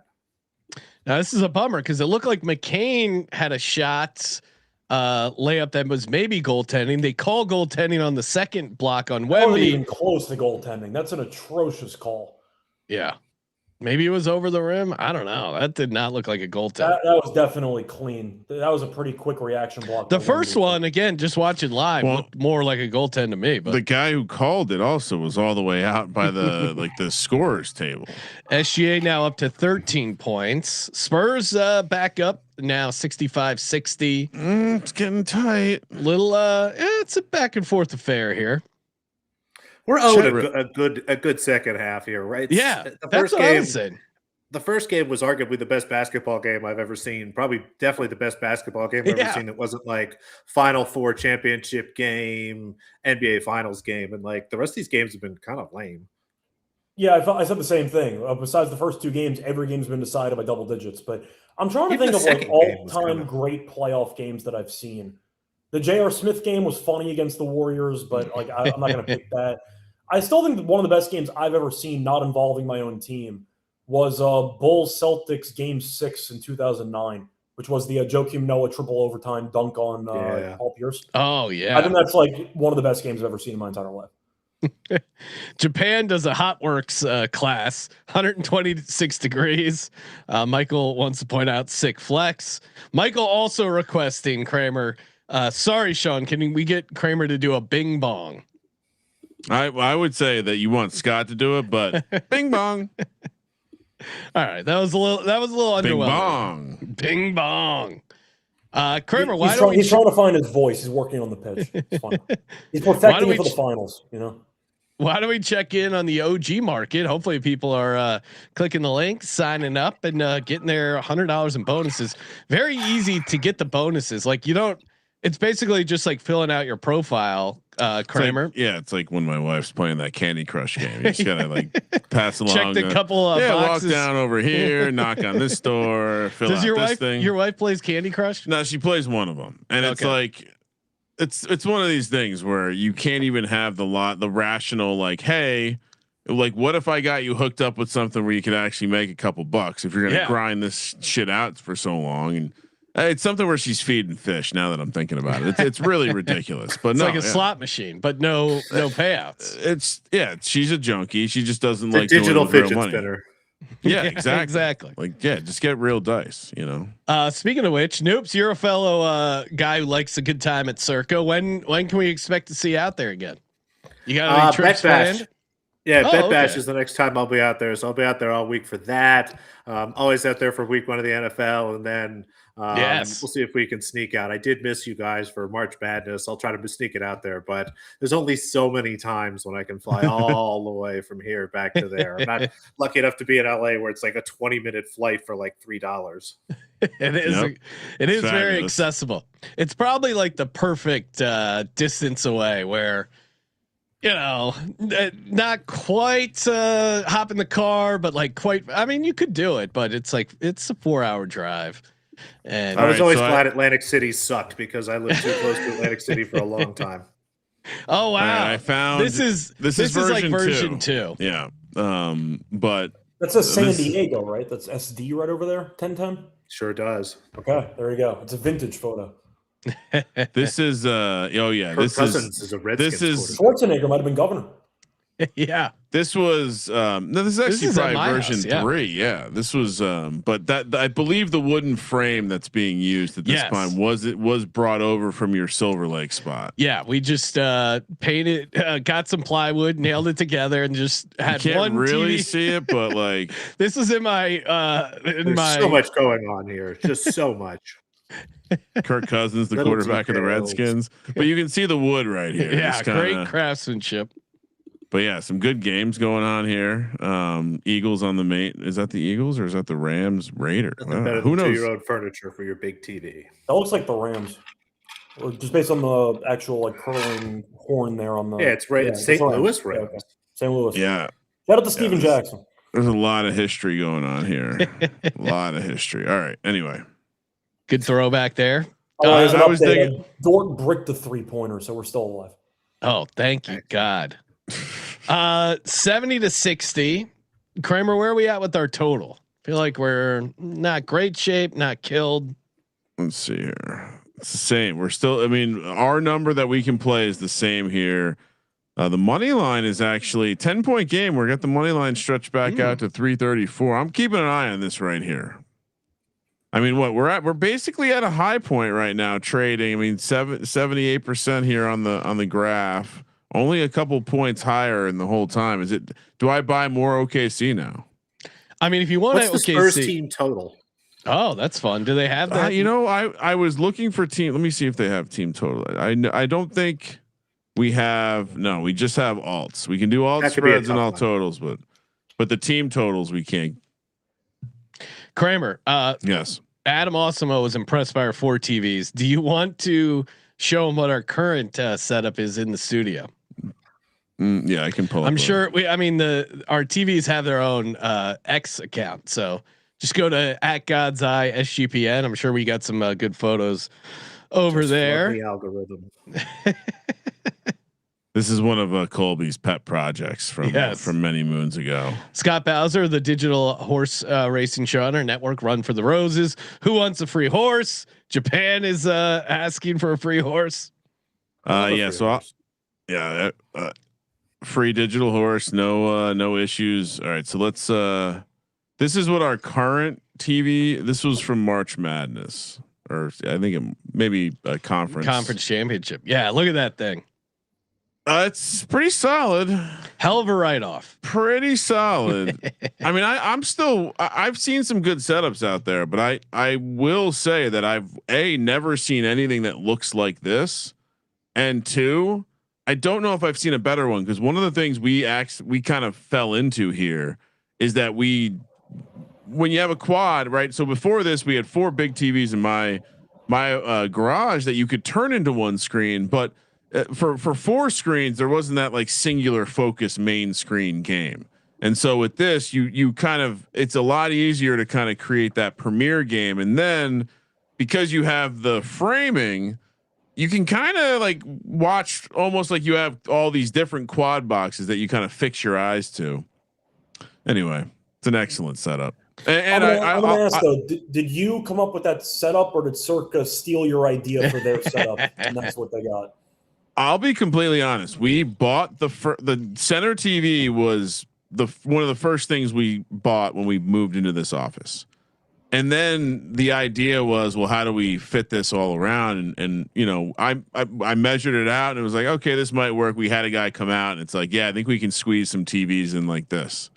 And then when I tell you they barely fit. And so it fit, like it's a perfect size. Obviously, you can tell the ones on the side are slightly smaller than the ones up top too. So we almost have this tiering system where you have like A game is in front of you. Yeah. And then our numbering scheme here is TV 1's in the middle, and then you're gonna just go clockwise around. So 2's in the bottom left, 3 in the left in the middle, and then all the way around to TV 8 in the bottom right. Shout out to Old Fashioned Football, J Mark. Check out his podcast on the network if you like whiskey and or football. Who doesn't? Good to hear from J Mark. I'm sipping on some whiskey. JMO's my default here. Oh man, he was juiced up for that. A little too hard. I don't know. I this is not. I feel like maybe it's the lack of having the audio in my ear, but I feel like we need a little energy from this game. I mean, it's an 8-point game. Back and forth, yeah. Competitive game. Well, right over SGA over Wemby. That might be is that the signal? SGA now up to 15 points. So I still got 15 to play with, but certainly don't like seeing that. I'm really tempted to get in with some more. San Antonio's winning the third quarter so far. And I love the lack of foul calls. Again, well, 1 is an under better, but 2 is the Spurs better. And just 3 is a fan. Like these guys attacking the rim. It doesn't need to be a foul every single time. What I don't understand though is I feel like, and maybe they're just trying to and they can't, but it does seem like you can be a little bit more physical with Wemby.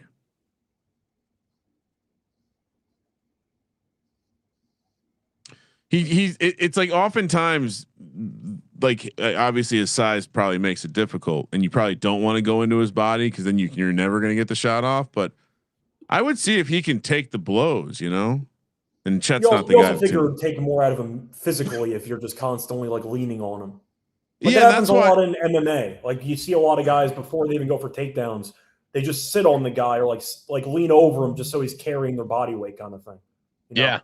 It's a classic, which is I would trick. imagine that's how you deploy a Mitchell Robinson in the Knicks series. Is you just whatever you get. He's got a broken pinky though, Ryan. Oh, that's not going to probably better for him. It's not going to create a problem where his shoulder can still land into Wemby's ribs just fine. All right, this money line's up to 4-1, Sean. It's not getting any better. 4-1. It's a 10-point game. Fire. Do I fire? If you like, okay. So right, yeah, I'm on the Spurs. I'm gonna take a piece. Firing 4-1. Yeah, come on, give it to me. Let's go. I mean, they're down 10. They're clearly in this game still. It doesn't feel like the Spurs are running away with this thing at all. So 4-1 on OKC on the money line. I don't think that's a bad price at all. I like how you get Noops. I mean, 4-1? They're down 10 points and they're in this game. You know what this feels like? 4-1 on the Bills, folks. Calling back to week 1. Those remember, I think it was week 1 my God. where CJ was really bummed and we were all very not bummed. What, you mean the Ravens game? The Sunday night yeah. game? Oh my God. Yeah. We were hanging out in the top floor of the Circa watching the game, and I think actually I did have a small bet on the game for the Bills, but then like when they got down live, I'm like, I gotta get some of this. And then the Derrick Henry fumble, and everyone was just like running over to the kiosk to get in live. And then the craziest comeback of all time happens, and of course CJ was on the was on the Ravens. It was just like steaming mad. It was. There's been a couple times where CJ has been it's been he slipped and fell down a steep mountain and just all the way to the bottom. That was an all timer. Oh, that was an all timer. I think we have another guest. You have to remember too, CJ may have gotten the long-term win because if you remember after that, he wandered over to the Golden Gate as one of the last people in the history of the Golden Gate to be served by a bartender and a waitress, and got caught in like, I don't know who it was that like was putting that picture around. And it was just like CJ just like crushing like video poker or something. He made Vital Vegas his like, hey, this is the goodbye photo of the surrounded live by every dealers. waitress from the Golden Gate, and he's just locked in. Just CJ hammered away at video poker. And we do have another guest joining us here. Let's see. Kramer's going to bring him up. I was trying to find that photo, the CJ photo, but let's bring Terrell on first. I will say we're doing that too, Ryan. The other reason Wembanyama gets fouled like that is because there's a rule in basketball: the tallest guy gets the least foul calls. The shortest guy gets the most foul calls. The tallest guy gets the least amount of foul calls. Shaquille O'Neal had to deal with that. Kareem Abdul-Jabbar punched like 6 dudes in his career because of this. So, Yeah, the tallest player gets to be hit the most. That's just an unwritten rule of basketball. Joining us on the line here from the NBA and WNBA gambling podcast, the villain himself, Terrell Furman. What's up, Terrell? What's going on? What's going on? Strap in, fellas. We are in for a good one, and also kind of split duties here. WNBA is going on the yeah. You're sweating out your Aces wings bet. What do you got going on in the WNBA? Let's get that out of the way. It's always the Aces. Oh, the Aces. Always the Aces. Do you got any? Always the Aces. You sweating out anything in this game 6, Terrell? Game 6 is Dylan Harper got off to a great start. Shout out to Dylan Harper. That was really what a lot of that was, of just saying, all right, last game we got OKC role players stepping up, having a big game, and now it is going to be the Spurs role players stepping up, having a big game. So I had a lot on Dylan Harper having a nice one on his points. Oh, okay. Nice call. Yeah, he got off to a great start. Just saw Stefan Castle get a bucket here. And looks like now Spurs extending the lead. Ooh.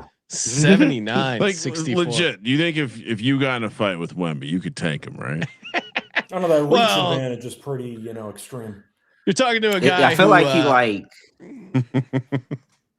Talking to a guy. Your fist is right at the height of his jump, so if you can get in there. How clean of a fight? Is there a ref?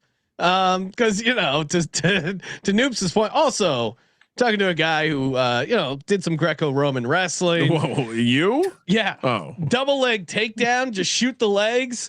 I mean, I can take him down. What's the venue? Are we in a hot yoga studio or are we on the street? Come on. If we're in a hot yoga studio, we're in the home court advantage right there for sure. We're in the media room after a game. Wemby could extend his arm and just palm your head, and you're just like swinging randomly, and you're not even hitting him, and he's just like, you can't hit me. It was like a cartoon little brother. Like, yeah, he could probably palm my bald head like a basketball, and I would just be flailing away. Sean, just once you latch onto him, it'd be hard for you to get off. I agree that it would be hard for you to get in there if he's ready for you, but if you can really latch on, it might be tougher to be like, he's got to that's hard to do. Kramer, what do you think Wemby weighs? A lot more than probably. I mean, his bones have to be so heavy. But yeah, I mean, he's got to. I mean, there's part of me that thinks he has to be 300 pounds. No, lower. Let's go around the room. It's lower than 300 pounds. Noops, how say you? I cheated, so I won't guess. Okay. Appreciate you recusing yourself. Scott, how say you? Okay, well, just out of curiosity, when you say you checked, I'm assuming you just checked the ESPN listed page, or we're just going to go with that? Yeah, I'm going to go with whatever. I typed Google Wemby weight, and whatever came up. It's going to be in the 200s, so I'm going to say it's not going to be that much, though. 225. Terrell? I'll give him 240. I almost said 240, but I chose 225. Well, if we're doing Price is Right rules, Scott wins. If we're not, Terrell wins, because I Googled it. It's 236. Okay. So all right. I don't win both showcases, but I move on to the next round. So it's fine. pretty good. And how tall is he? 7'4". 7'5".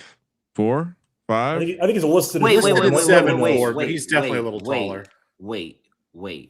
So you're telling me if we were playing The Price is Right and I had 240 and it was 236 and Scott had, what did you say? 225? 225. I would lose. I would lose that. Yeah, you can't go over. Price is Right. You're not allowed to go over. No, that is closest bullshit. without going over. What's crazier? Terrell not knowing the Price is Right rules or Terrell not watching The Sopranos? It's got to be Price is Right. You accidentally walk into a room at 11 a.m. and it's on TV. Yeah. I would say Price is Right. Maybe he's too young, but Scott is also young. Yeah. Well, Scott's an old soul. You know what I did a Twitter video roasting a couple of contestants. Scott just did was attacking them as if they had dub clubs. Their EV betting strategies. I gotta find that video. Still some of the dumbest game contestants have ever made. I think it's one of the best videos I ever made. Terrell, did you I gotta watch? find it because I like The Price is Right. My mom was Terrell, always a let's make a deal guy, but I was always more The Price is Right guy. Yeah, that was like the Terrell. Did you not have sick days in school? Because that was like what you watched when you were sick at home. No, that is not what I watched. Really? But I will He say, watched porn. He's just cranking you it. had you had the internet and you had access to. We didn't have stuff. porn. Imagine if we had porn. Easily a Maury Povich, Jerry Springer combo. No. So yes, Maury is. So I came in at Maury and Jerry and all of that, and that's what I was watching. But I did not watch really The Price is Right at all. I would say I didn't really watch it like consistently until I was in the military, because in our air traffic control tower, they only had a couple of channels in the break room, and I was in there for a couple of months. So yeah, that was one of the things every day. It was like that. And on the deployment, I watched it on the deployment as well. But like, no, I didn't just like that's watch crazy. The Price is Right. That's crazy. Which one's crazier? Price is Right has been on for what, like 50 years? You accidentally stumbled into an episode at some point. I think I think you guys are missing the key takeaway from this story. We can't find better stuff for our military members to be watching than The Price is Right. Yeah, come on. Support the troops. You don't have anything to watch, but The Price is Right. We can't get. I mean, what do you expect? Like Full Metal Jacket on repeat? Like, what are you looking for? Well, that was dark. God, I was thinking maybe more like a Netflix subscription, or like it's Forrest Gump, but only the Vietnam satellite hookup. But So is this the one that Wayne Brady hosts? No, that's Let's Make It Deal. Okay, that's the other one. I watched that too. Yeah. Well, now it's Drew Carey. Drew Carey hosted. That's Drew Carey does it, but no. Price is Right used to be. If you've seen Happy Gilmore, Terrell, the host was the one who punched the old guy who punched Adam Sandler in the face. Yeah, Bob Barker. Yeah, we just Bob got Barker. a great. I don't know if you saw Happy Gilmore. You ever see Happy Gilmore? Classic. That's a no. Okay, thanks, Terrell. Appreciate that. I've never seen Happy Gilmore. Come on, man. Come on. We just got a great boob shot. We did. I knew you guys were going to ask me if I seen it. It's even a sports movie. That's like one of the only golf movies people see besides like Tin Cup. Wait, did you watch any Sailor movies, Terrell? Definitely saw Longest Yard. I have to imagine. And First Dates. First Dates was good. No, yeah, I mean, but you got the Billy Madison. Doesn't strike me as a Billy Madison guy. No. I think Longest Yard. He hasn't seen Happy Gilmore. How would he have run into Billy Madison? That's what I'm saying. I think what I'm learning is Terrell is younger than I thought he was. Yeah, I can see Longest Yard being the movie. I'm 30. Well, what's your latest Sopranos update, Terrell?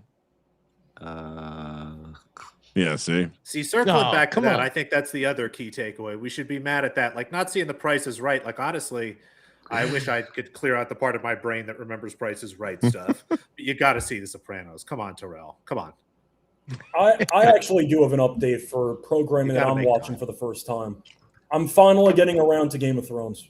Oh, okay. Hey, great job, Scott. That is my roommate forced me into it because he loves the show and he's like, you should watch it. I'm like, you know what? Screw it. I got nothing else to do with my life. Sure, why not? Scott and Dragons. I would never have guessed. No, I would have never guessed. I tried to watch Game of Thrones 2 separate times. I started with my wife and only got through episode 1. Oh wow! Could not do anymore. Unfortunately, you got to get through. No, once you get through it, it's gonna be a ride. I liked it, but also, like, I'm just not gonna watch Game of Thrones by myself and get through the entire show. I liked it though, but she was just like, it's too violent. I'm like, I was trying to lie. I go, the killing slows down after the first episode, which I knew it didn't.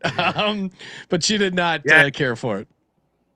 Found it. Oh, this is great. This is what we were talking about earlier about CJ, and there's pull the other one up. Well, this is from Vital Vegas, and then you have the CJ perspective, this is the one I was thinking of. Yeah, getting a selfie with the all the dealers of the Golden Gate and the cocktail wait. They're like what you're saying earlier. They basically were shutting down all the table games. So the waitresses, like a lot of the waitresses and a lot of the dealers were basically, this was the last night.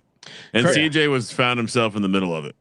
Kramer, I was wrong. I know. think you could have gotten a better price. I know. If you're on OG right now, and of course sign up over there, sign up using our link. I saw Michael sign up. Appreciate you guys, and get the bonuses. It's a legit prediction market. Good prices as always. Oh my God, Kramer, you got to sprinkle it now. It's at 32 to 1. Really? I mean, they're down like 20, so yeah. Yeah, I think we go under more, right? Isn't this going to go easy? Isn't this going to fly under? Isn't that the exact number that we had initially? It's still 223. I know. It's How has it not changed? It's tough. If it continues to be a big enough blowout, they'll put backups in, and then the pace gets crazy. I get to see Topich minutes. Yeah, let's go. Topich minutes in Game 6. I will say I did feel bad for Terrell because he came in while the game was most boring. Otherwise, it would be excoriating him. No, it's fine because the game got so out of hand. We were talking prices right, so everyone missed the Thunder not score for about 3 straight. Now I'm curious what else. Quality of the game. Now I'm curious what else you guys are like shocked I haven't seen, because I'm pretty sure it's a lot. This should be a segment that we're going to implement. I'm just going to throw out at the end of every episode like one show or movie and just ask. Has Terrell seen? Yeah. And we got some great, great Happy Gilmore quotes. Oh, what? Which one? This one? Well, now your back's gonna hurt because you just pulled landscaping duty. Yeah. Oh, dang. You it's eat piece funny of shit. and everybody gets it, but no. Oh, that's a Knicks joke too, because that's Ben Stiller, of course. Yeah. You have extra Nick's incentive super to see it because Ben Stiller's in the movie. They were showing some videos. Oh, Ben Stiller's in the movie? He's the one who says that line, but Come yeah, on. as a Knicks fan, you might be obligated to see before the finals. Show some respect, to the celebrity row. Terrell, who do you want to see as a Knicks fan? It does feel like we're trending towards a Game 7. Who are you rooting for in Game 7? I would be on the Spurs. I think the Knicks have a better chance with the Spurs than OKC. However, if OKC is considered, continuously going to be beat up like this, then honestly, it might have a shot against either. But I'm really just been more mourning all day, except the point where I caught 2 fish today. But I was mourning the fact of, Jesus, Mitchell Robinson just can't stay healthy to save his life. It's always something, one thing. If it's not one thing, it's another. It's that or this or that. And I'm just like, oh, we were so close. We were so close. And now it's more 40 minutes. 15-0 run here for the Spurs. We got Scott with the question: has Terrell seen Goodfellas? No chance in hell he's seen Goodfellas. Come on. Godfather's more likely, but I think the answer is no on both. If you didn't see Sopranos, why would you watch the movie version of the gangster stuff? Terrell? I'm going to take that as a no. No comment. Casino. You're a part of SGPN, the Sports Gambling Podcast Network. There's tons of great gambling. I mean, the whole movie's based on gambling. Oh, really? I'd say the characters in real life, because it's based on real people, are known for a gambling scandal in college basketball. But the movie itself doesn't really talk about the sport, the college basketball. Well, yeah. No, Casino, though. I was saying does talk about the fixing with the Pittsburgh. Yeah, but you don't fully get into it, though, is what I'm trying to say. Henry Hill was involved. Oh, well, why am I going to watch it? You're telling the movie. Well, watch. Oh, it's an excellent movie. Watch Casino. Wait, Terrell, have you seen The Wire?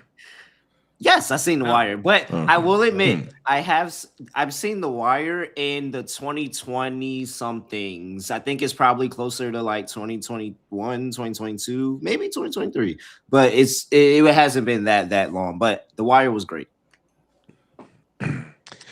Kenotiate saying Ben Stiller's kind of like LeBron, used to be great and won't retire. The Fokker in-laws comes out later this year. I will say, pivoting to directing, Severance has done very well. Severance is an awesome show. I love Severance. Noops, are you a Severance I watched guy? like half an episode. I thought it was dumb, but for directing, look, it's done well. He's transitioned out of comedy and he's been successful. So you got to kind of give Severance a chance, Scott. I would say give it like a full 3 episodes. You got to watch the full season. I couldn't relate to it because the entire purpose is like separating your brain from work brain. But I gamble every day, so I can't separate the two of them. Scott doesn't have two. This really tracks. It's just really one brain.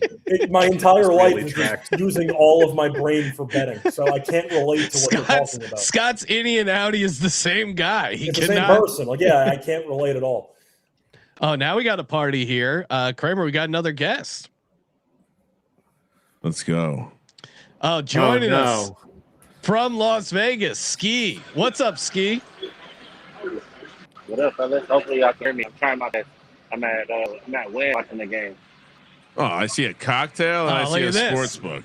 You can tell he's probably got the phone set up right near like the video poker. Phone hanging on the Fiji water. Yeah, I'm doing my best.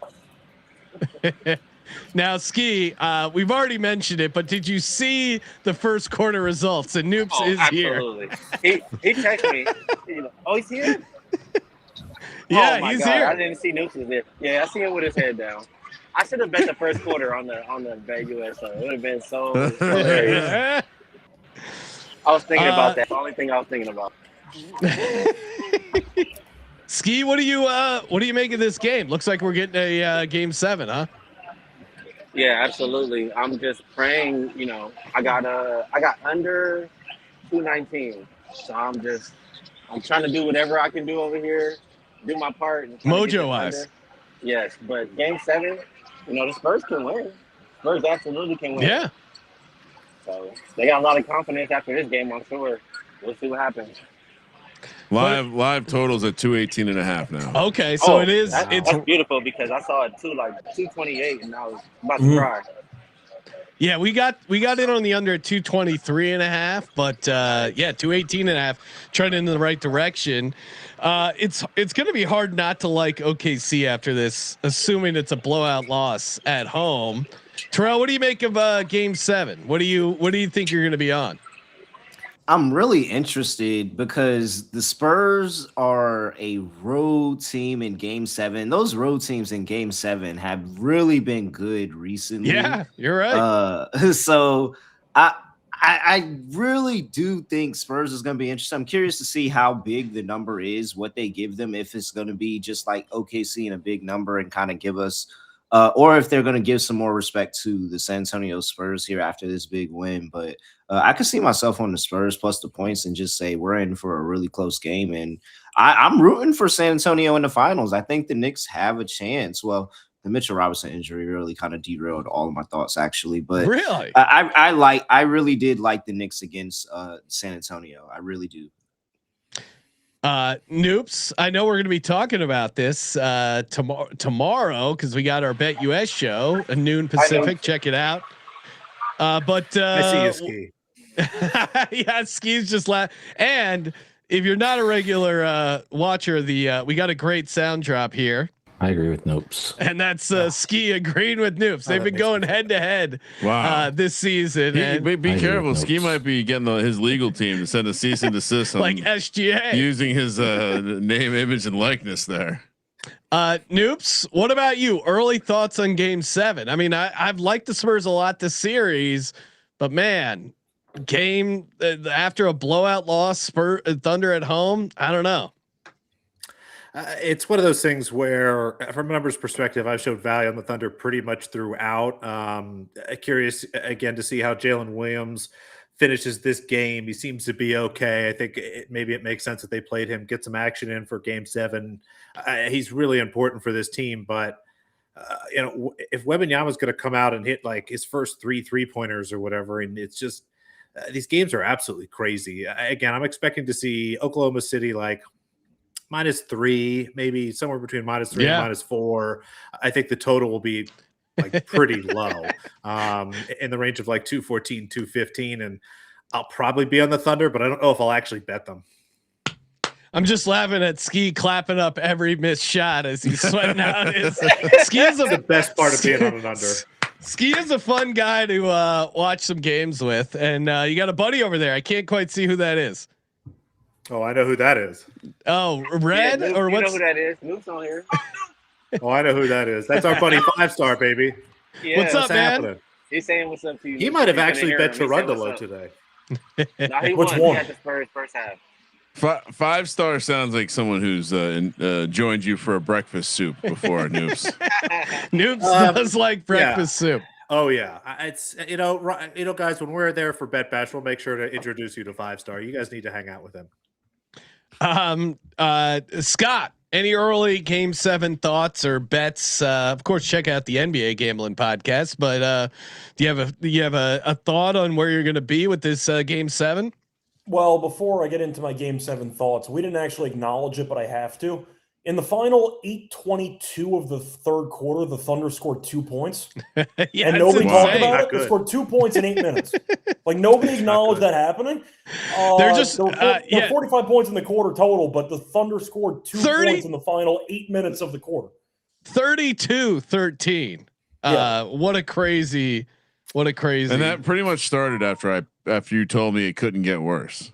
Pretty much. You said it couldn't get. I did. You took the 4-1, and at that point, the Thunder decided, you know what, we're good. We're just not going to bother. Well, I knew I wanted to reverse jinx my Spurs part, so I knew what was Game up. 7, though, I just wanted to acknowledge that because we just didn't mention it. 2 points in 8 minutes is crazy. Too busy talking about Bob Barker. But for this game, for Game 7, going to the series, I had Thunder in 7, so we're kind of exactly where I thought we were going to be at this point.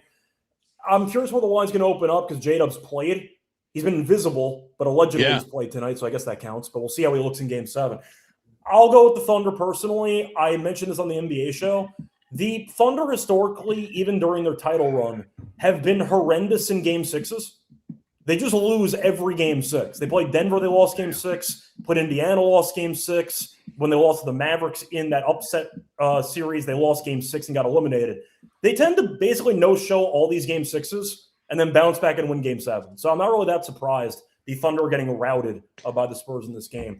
I like the Spurs today, so nothing totally surprised me. But if it all comes down to Thunder role player three-point shooting, then the Spurs have a chance because if Caruso and company get cold, if Dort takes 8 threes and bricks all of them, then suddenly Wemby can take over, have a 30-15 game, and carry the Spurs to a win. But I'll go with the Thunder because I had a pre-series. I had the Spurs winning this game handily, and I had the Thunder winning Game 7. So for me, nothing changes.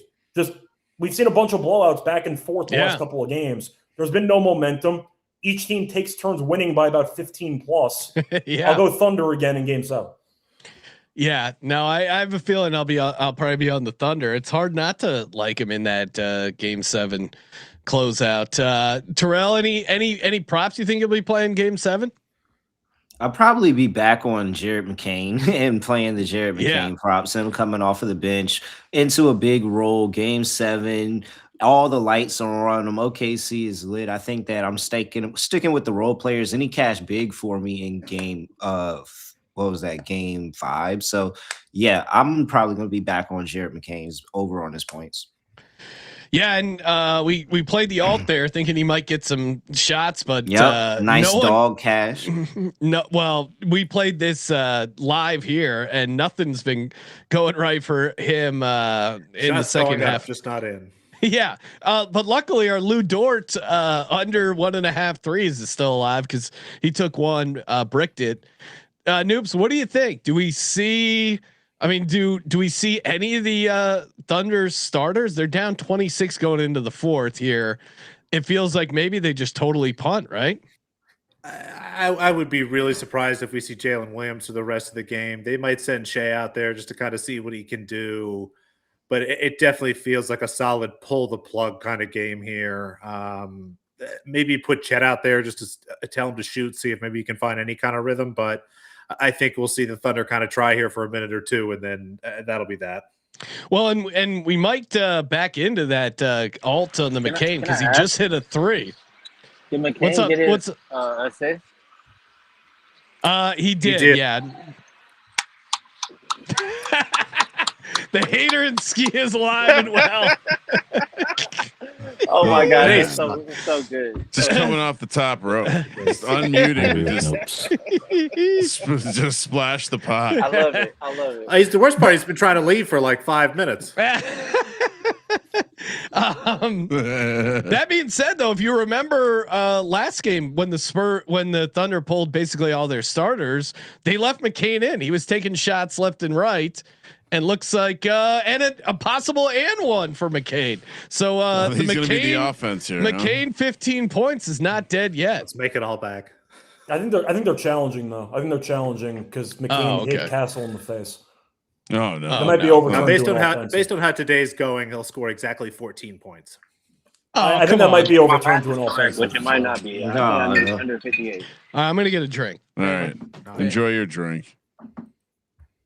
Oh man. All right. Well, this OKC team really just on-off switch. Yep. Yeah. Well, I don't know. They've showed a lot of game sixes over the years. I'd be shocked if SGA checked in personally. I just don't see the point. The question is, how long do the Spurs keep Wemby in? Because, of course, you still need to win the game because it's an elimination game, but I don't expect the Thunder to bring anybody back. Dort's in the game for some reason. I don't think he'll be in the game for that long, unless he's going to try to start diving at ankles as a retribution for what they did to McCain in the previous game. That's kind of what I'm wondering. After we saw Wemby send the hit squad on McCain, do we see the Spurs proactively bench Wemby a bit earlier to avoid any potential situation there? I don't know. I feel like you can't take that risk now because we just saw the Knicks come back from a 22-point lead in 8 minutes. And I mean, we know that, neither side is the Cleveland Cavaliers, but it's still like we just saw it. Like, it's just we know it's possible. So I just feel like you got to leave them in a little bit longer. Probably maybe the 6 minute mark is that's what I was going to say. Yeah, all right, there's right. 6-5 minute mark is maybe where there's conversations, depending on where the lead is at. Like OKC could very well go on a run right here and then make this a conversation. Kind of doesn't feel like that's happening though. I mean, I know it probably didn't feel like that for the Knicks either, but let's see if SGA checks in here. If he checks in here, then I think maybe there's a possibility. But I just really don't. They just point. Has Dort gotten a 3-pointer since we? No, we're still winning now. He's only attempted one since. He hasn't attempted a shot. I don't know why he's in the game right now. So we'll see if they pull him at some point. But speaking of Game 7 stuff, I probably will end up fading Lou Dort. I know role players step up and all, but if he's not going to make his 3-pointers, then why is he out there? Like Cason Wallace is so much better at basketball than Lou Dort that I don't even know what the point is of keeping Dort on the court over Cason Wallace. Starting lineup, you want to bring in Wallace off the bench, help him out, but for minutes, he's played less than 20 minutes in basically every game of the series. I just don't think Dort's a good 3-point shooter. Yeah, but they let Dort hack. They let him do whatever he wants. He can tackle somebody and it's okay. You know what I'm saying? Cason Wallace don't get away with that. Lou Dort gets away with that. Mm-hmm. It's definitely an energy thing. I think it's a cost thing too. Like I think the Thunder have like an $11 million team option for Dort next year. Like that should be the first thing to happen in the offseason. Like we're going to do that. Oh, you think they bring him back? Yeah. Well, I mean, if it only costs $11 million, and maybe I'm misunderstanding that, but you have a lot of max contracts coming up on the books. I actually am wondering if they're going to let Dort walk. Yeah, well, what do you think they do with all those picks? There's got to be. I've heard that there's a thought that they would actually like package them together and trade up so that they don't have to draft those picks and they can just go get one really good player instead of a whole bunch of, these guys could be good for us. So I think that's actually something that could be in the works. Yeah, that's definitely what they're trying to do. It's just hard. They're at 12 in this draft. It's not going to go from 12 to 4 without really moving something. I think things maybe get more interesting when you start thinking about Jalen Williams. Say you take what is it? So how many first round picks do they have this year? Is it 2? They all blend. They have 2. You take those picks this year, you package them with the pick maybe next year or like whatever. They go and say, 2038 first round pick or whatever, like package them with another future pick. Like somebody's gonna be like, oh yeah, sure, why not? Like yeah, I thought they were trying to get Boozer. They were going to trade up for Boozer. OKC has so many first round picks. Why would anybody not like at least take the call and say, these could be a lot of really good players for just this one pick? Sure. Yeah. No, I mean, yeah. Scott, what do you want your Nets to do in the draft? I don't even care at this point. No, I don't know. It really comes down to like who's available. If they can get a cuff, that's fun, right? That's what I'm saying. It comes down to who's available. The top 3 in some order. It's going to end up being, of course, AJ, Peterson, and Boozer. That's my projected order, but who knows? And then you have a debate on if it's going to be like a cuff or if it's going to be Wagler apparently, or if you want to make an argument for other guys. It really comes down to who's left. The Nets aren't good at basically any position. So I don't really care. Like just get some talent in the building and go from there. But They just changed the tanking rules, which I think are extremely dumb. So we'll see what happens, but I don't really care. Scott, I'm laughing. I'm seeing Ski wheeling and Yeah, dealing over Ski's there. balling. Ski's balling. Ski, what's going on? I can't handle this anymore. Bro, Honestly, you know was how thinking Vegas about is. You tip people in Vegas. You know how it is, man. Yeah. You We got pocket watch everyone's it got to for get sure. taken care of. There is Kramer, nobody better at handling bartenders than Ski, ladies and gentlemen. Well, all timer was when we randomly went out to dinner and Ski was there, and then this smoke show of a waitress. Do you remember this, Ryan? Yep. She just like went over and gave a slip of her paper. We're like, what the hell is that? And Ski opens it up and's like, oh, it's her phone number. We're like, what the hell? Ski, we never got the second half of that story. Did you this anymore? Did you end up hanging out with them? I gotta go. I really Yeah, am. you know, I can't say I too was much. planning on right leaving now, anyway. you know? This is too much. It's a good. I don't know. I can't say too much right now, man. You know.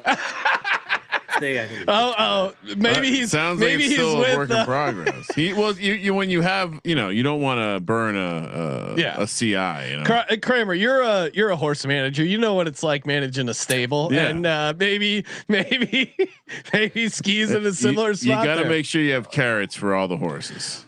We got to talk about this under because this is getting interesting. We're at 174 now. What's the live number over on OG? I want to say, all right, 213.5 with heavy juice to the over. So okay, it's going down. Some Well, funny. just I was Wemby, just like not so. happy, and then you said that, and I got happy again. So apparently my math is not good right now, but I appreciate that. Well, Yeah, see, that's wonder why I don't. That's why I don't like doing betting totals because I'm doing too much math while drinking, and that just never works out for me. So I like the sides are easier to compute. And I'm gonna say my Spurs -3.5 feels pretty good right now. And same with Sean. thank you. Somebody else on the show right now should have probably had something in the Spurs in their pocket, but they did not. This is the worst day of my life. I agree with Nopes. I mean, I think we're looking at like, yeah. This is what Noops was referring to. Funny business. Well, the pace picks up with the scrubs in, and honestly, if you're watching live now, it's back up to 218.5 over on OG. Get your $100 bonuses, and we just need like a 2.5 minute stretch. And, certainly Spurs are going to try and bleed clock is the good thing for us. Wemby got pulled, so if the Thunder don't go on a run, he's not coming back. I still stand by SGA not coming back into the game, so I think we're fine there. But so far, the fourth quarter under looks horrible because that makes the defense worse. Yeah, that's also true. Yeah, for an under better like me. Yeah, I'm just hoping to see Biyombo on the court at some point for a couple of minutes. That's kind of Bismack. I mean, we're in a good spot because McCain is still out there. Like he is just basically, they're going to sit SGA. McCain's going to get a bunch of minutes. So I think our 15 points might be alive here. Yeah, I think that's what I was saying. Regardless of what the game's, that's what I was saying. Regardless of what the game script is, McCain should continue to play. But I like this. We're getting some bonus opportunity to. We're getting some bonus seconds here with the ball rolling around. Yeah, I mean, we're still looking at like the game needs to probably be at like 5 to 5.5 points per minute to screw us. McCain is at 13 points right now, so we only need 2 more. It's 15. No fouls. No fouls. I need to know who is us. I really would need to know right now. I'm on the under as well. So we got in live at 223.5. But we're brothers in arms on the under. Yeah, it's the only thing that can save my day. That and Dort not hitting a 3-pointer. Gotcha. These fouls. They should just make a rule. It's like mercy ruling. We saw that Texas Tech mercy ruled someone in college softball. Like we're looking at what I guess this is still within the Knicks range when you mush the Cavs by saying that the Knicks were looking Kramer, good. of course, referring to game 1 of the Eastern Conference Finals where he walked into the studio. I had the game on. And I just laughed. I'm like, how about those Knicks? Ha ha ha ha. And then luckily, I mean, I bet the Knicks, but I thought, oh no, well, obviously, hey, if the Knicks are going to lose, if I'm going to lose my bet, at least the Knicks lose. And then there was this window where, oh shit, the Knicks might win but not cover, and then they somehow covered in overtime. That's probably, I mean, my God, that was I had my normal bet size on that thing, And we got a Jared McCain 3 off the back rim that would have cashed us. What are you running out for? Yeah, we don't need fast breaks, gentlemen. Okay, Luke Cornett took got whacked there. Scott, you look deep in thought. No, I'm just trying to do the pace in my head for the fourth quarter under, which is not going well at all. So we'll 5 points, 5 points per minute, right? Yeah, I was going to say Scott's on the solo fourth quarter under. What did you get your? It was like 56.5. Yeah, it was 56.5, which has cashed in every game of the series, but right now it's just not going well at all. I'm happy they finally benched Castle. Castle's actually trying out there. Dort, I think, is back on the bench, so Dort should probably not check back into this game. So that's a good sign for us. Yeah, we'll see what happens, but I need this game to die. I need Biombo minutes. That's what I need. Do you guys? When's the next WNBA show, Terrell? Yeah, we're probably gonna lock in later this weekend. We've got a huge weekend slate going on. A lot of things to talk about here. I'm sorry, I'm so locked into like everybody's under bet, and I'm sitting here counting and just like, I know. Then y'all are a little bit ahead of me, so I'm like, oh man, another score is about to happen. Oh, dude, they're really like struggling here. Yeah, we got Kramer for. Unfortunately, we got another 3 here. For the Thunder. Yeah, there it is. All right. So let's see. Oh man. Points are stacking up. Not good. Should we buy back on this over here? Is that what you're saying? No. Well, what's the live the live total still at what? 218.5. I mean, it's almost like there's not people coming in on the Is the juice crazy? No. Okay. Minus 120 to the over.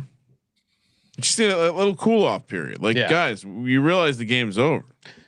We need more shots of Mitch Johnson walking around with those chicks in the background. No. Everyone just calm down. Enough with these long passes. Why isn't that on an ESPN channel or something? Like, is there a Peacock feed I missed?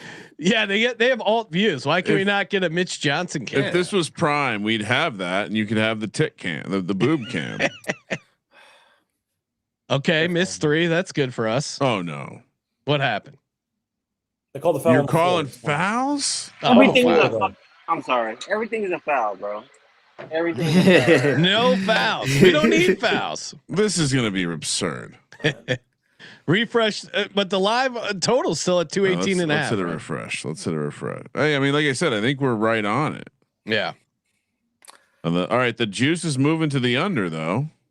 Still at 218 and a half, but heavily juiced on the under. You know, some of us don't have the luxury of 223 and a half. You know? Yeah. All right, you're right. We're rooting for the 219.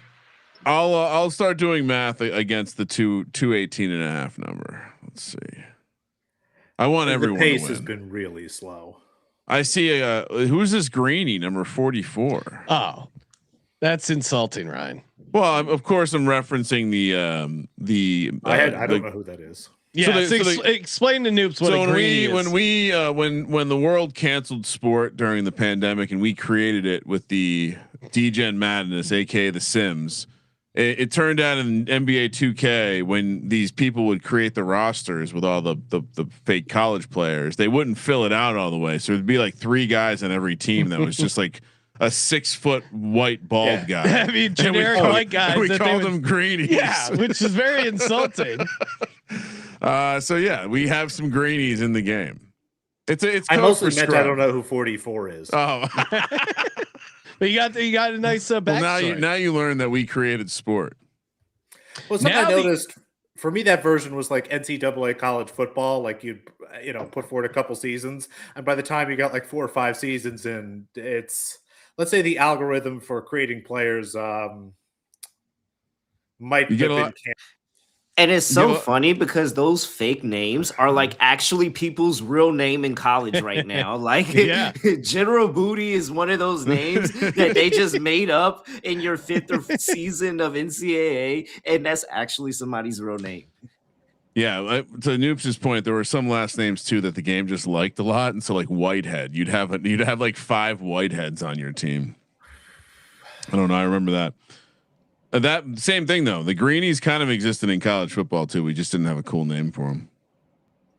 Yeah, that was, if you remember, I feel like that's how we got a lot of our viewers on back on the YouTube channel back in the day, is that when it got shut down, we just started simulating games, and the sports book that was our sponsor at the time was like, yeah, you guys want to simulate Madden games? We'll put a spread. And then so we would just call these games as if they were real. Noops, you laugh, but by the end we had first touchdown. We had live numbers. It was spectacular. For our fake Super Bowl, we had player I lost props. over $1,000 once on a game between the Rams and the Giants. I kept live betting I'd never seen a team lose 44-2 before. It was crazy.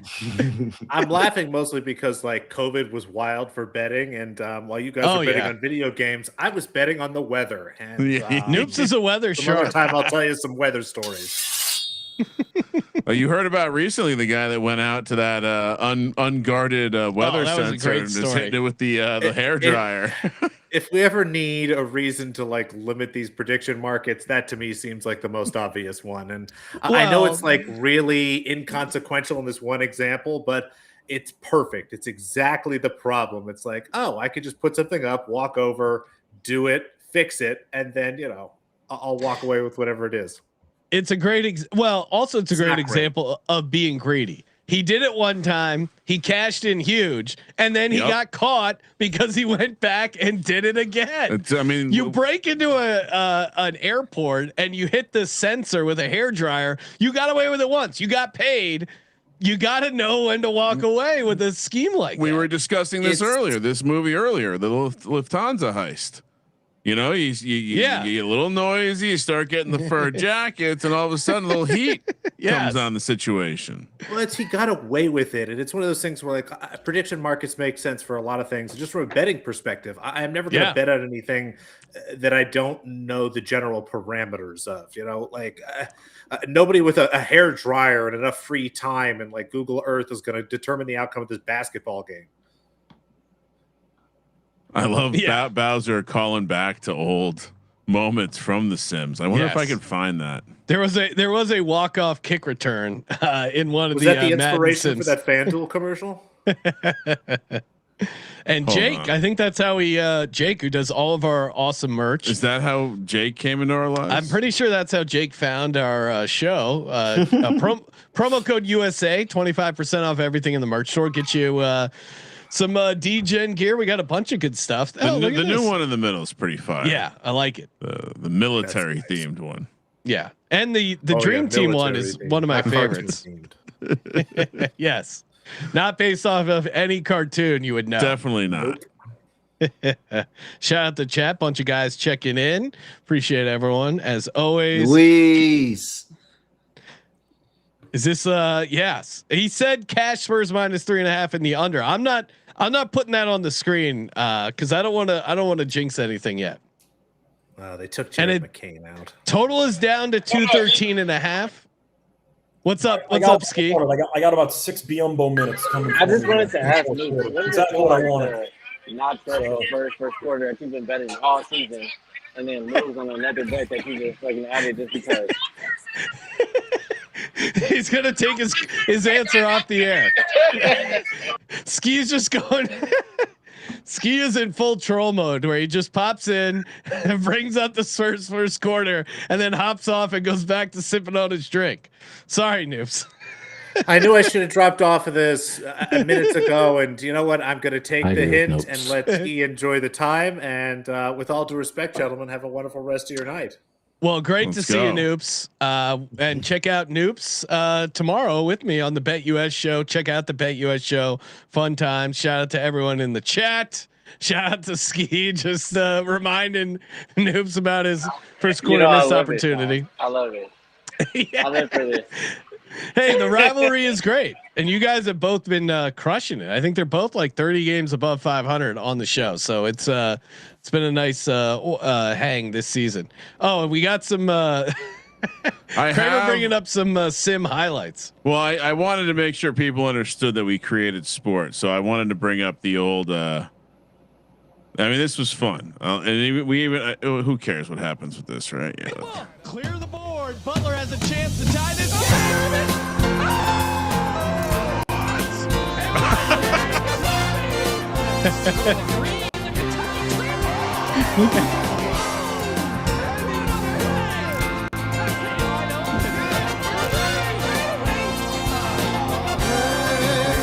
The ball is tipped, and there you are.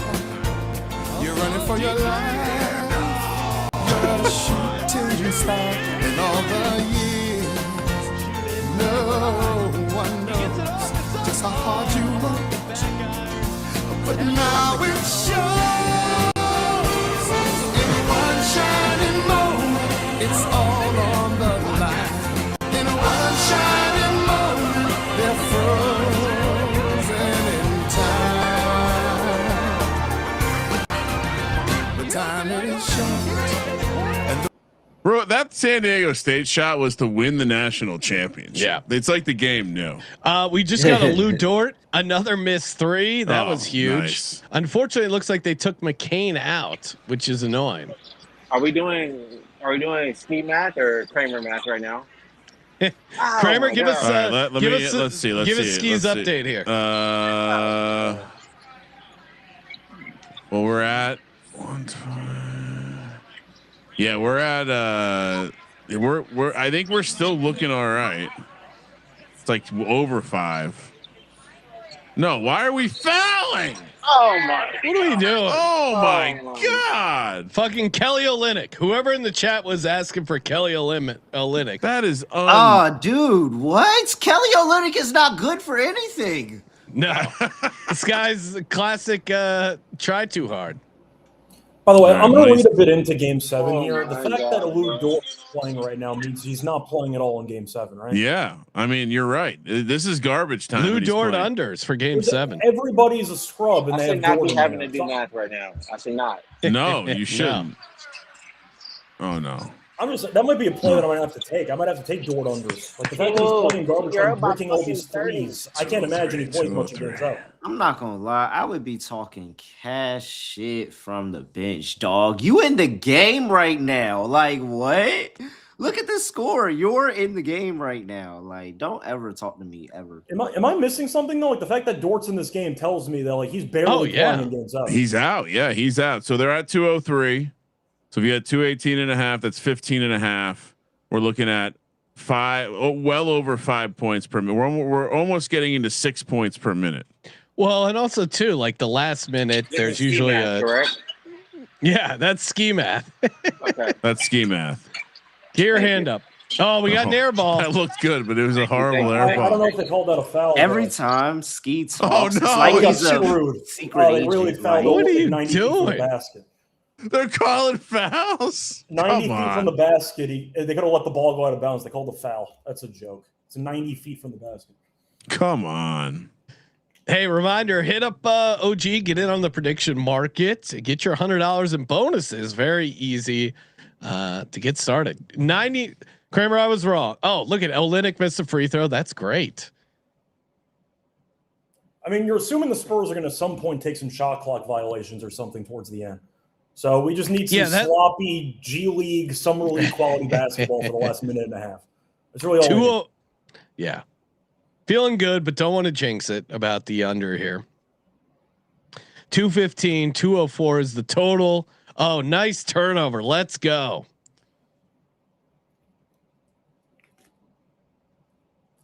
Sorry, I found something else we can watch this. Oh no, we got a 3. And it's not Jared McCain. I just care about free throws, honestly. Like, we'll see if they Hey, you make don't some got to worry shots, about but- that, Adam. I'm not wasting any. Adam Osimo saying, "Don't waste any tequila." Ski is soaking it all up there. All right. All right, we're at. Don't foul. Don't foul. Why are the Spurs taking 3s? Why are they running it out? No. Stop. What are you doing? All right. Nice No. miss. Now we're bleeding the clock. Just chill. Just chill. 207. Just chill. Kramer, I tried to tell you, Spurs minus 3.5. We should have tried to get you in on it. Wait, We got a basket. It's closer than I expected. It's a little sweaty. Little sweaty. All right, I'm a little ahead, and I'm feeling. Shout out to Biombo, misses a 10-inch footer. I appreciate it. I appreciate it, Biombo. That's why we want you on the court. Bismack.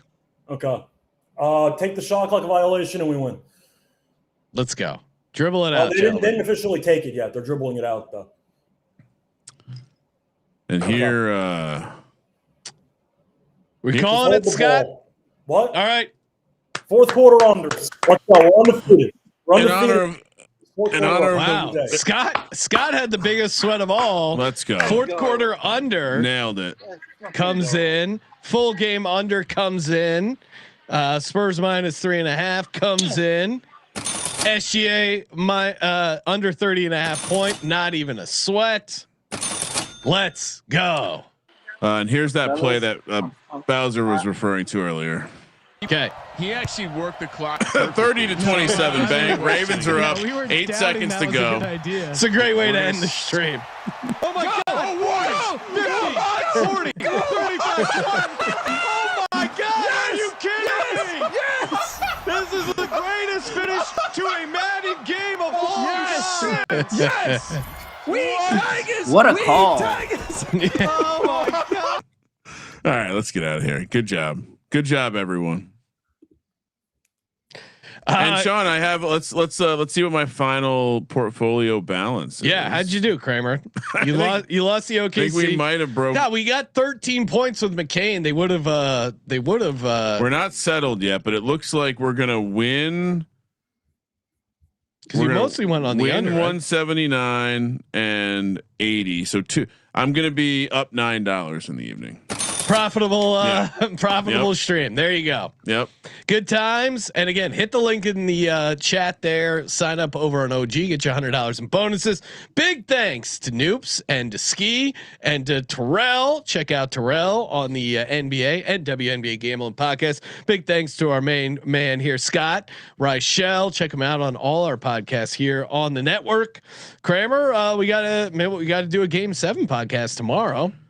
I guess so. Yeah. Well, yes, we'll see. We'll see everyone shortly. Probably might have to be an AM thing. Appreciate everyone tuning in. A lot of fun. Smash that subscribe button. Check out all these gentlemen on their social handles. And of course, as always, thank you for participating in the Sports Gambling Podcast. For the Sports Gambling Podcast, I'm Sean, second the money green. He's Ryan. What do you know? Another Game 7 feast for the Knicks. Kramer, let it ride.